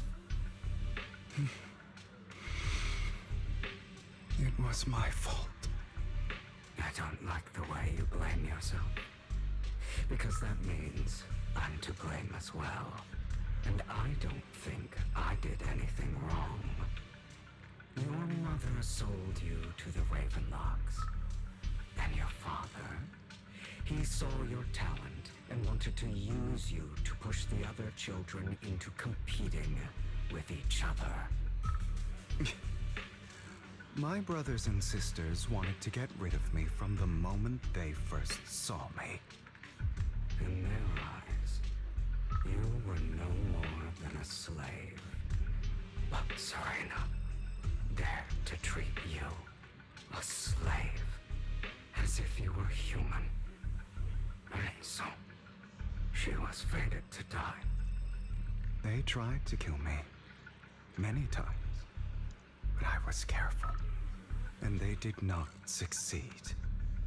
So they killed Serena, who was weaker, an easier target, and pinned everything on you. Serena died in your place. Those cruel brats thought that by reporting this to Father, they could use it to get rid of you, a rival who threatened their positions. Yet, not only did Father not blame you for the incident, can I what? for it. In this world, only the ruthless, cruel, and merciless can stand at the top. And that's exactly what you managed to live up to, no? You found a perfect opportunity thereafter to catch the ringleader of the group who framed you and almost beat him to death.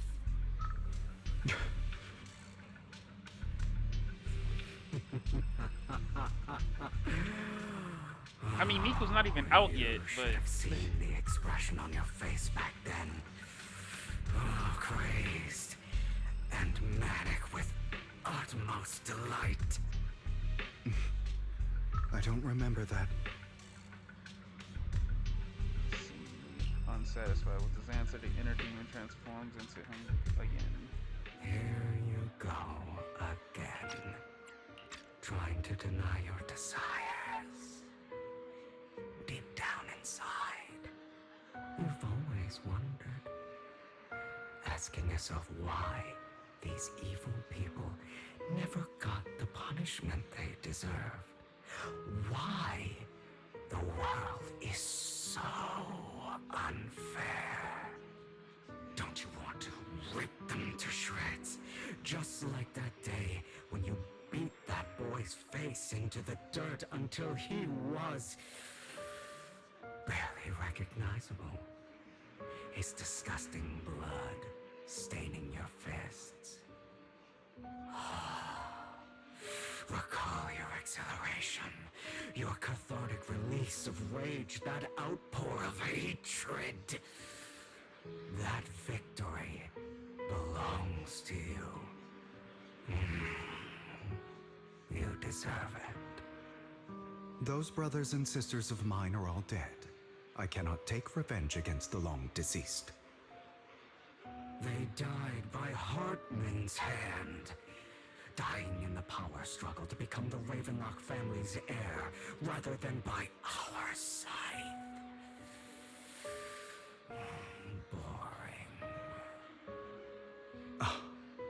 Boring. I find it hilariously ironic. Children who would murder their own kin for scraps of power dead at the hand of their uncle who followed their example. Is that not karma? Power struggles pitting kin against each other, betrayal, suspicion, and hatred between people of the same blood. It's like a curse written into the Ravenlock family's genes. Laughably stupid. Don't forget, my dear, that the same blood flows through your veins. As if to prove his words, the inner demon transformed into Hartman. That's right, my dear nephew. No matter how much you deny it, the blood of the Ravenlock family flows through your veins. Survival of the fittest. Only the strongest deserve to live. Only the strongest deserve to rule. This is the path of success that has led the Ravenlock family to victory countless times. I hate a this blessing voice. and a curse etched into your flesh and blood. As long as you live, I you'll hate never this escape voice. the mark of family. You are destined to one day become someone like me, like your father.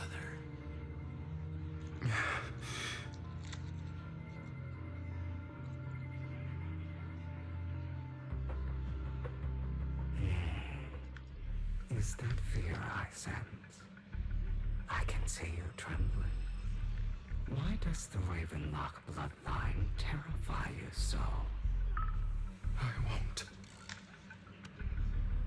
become like my father. Never. You won't become a failure like him. So relax. Our power eclipses him, and so does our ambition.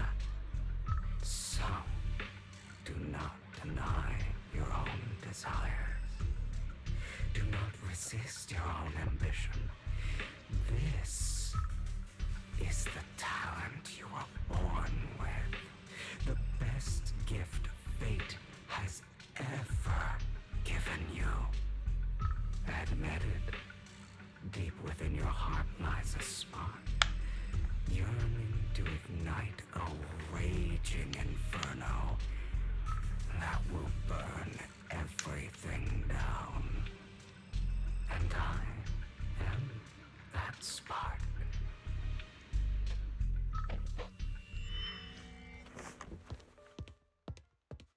Bro, this is some crazy fucking hallucinogenics.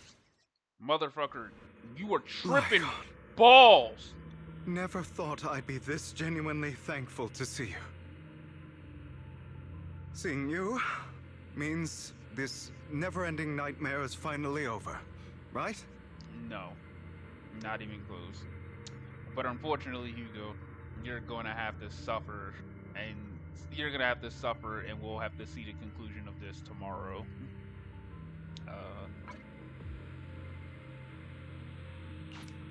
Goodness gracious, he's going through it right now. Yeah, poor fucking Hugo. Damn, he did a lot.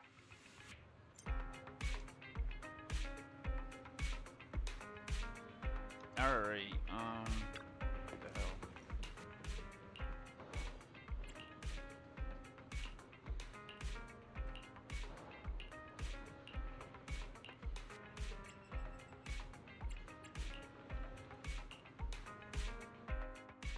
Do you believe in destiny?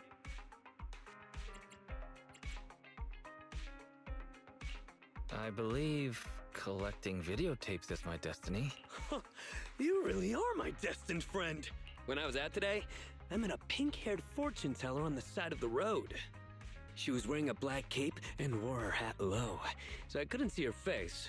She was so mysterious. I paid 50 dennies to get my fortune told. And she said if I kept going in this direction, I'd find my destined friend. And who did I find? You! That same pink-haired girl told me I'd find some money if I walked in this direction. How did I not realize? That pink-haired fortune teller has got to be... Nicole. Nicole. The goddess of fate! She appeared to guide us to this encounter! I'll always appreciate this bond between us. Don't hesitate to tell me if you ever get into trouble. I'll take care of things.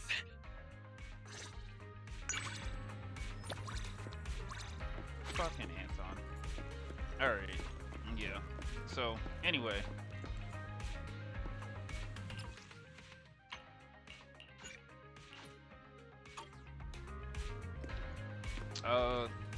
Yeah, that is gonna be it for tonight.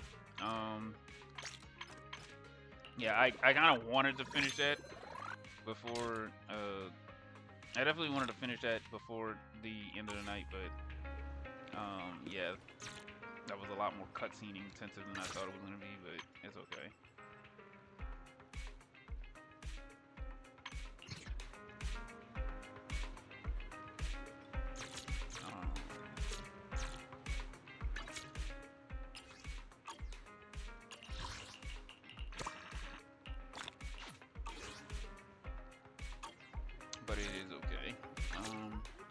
cool with that.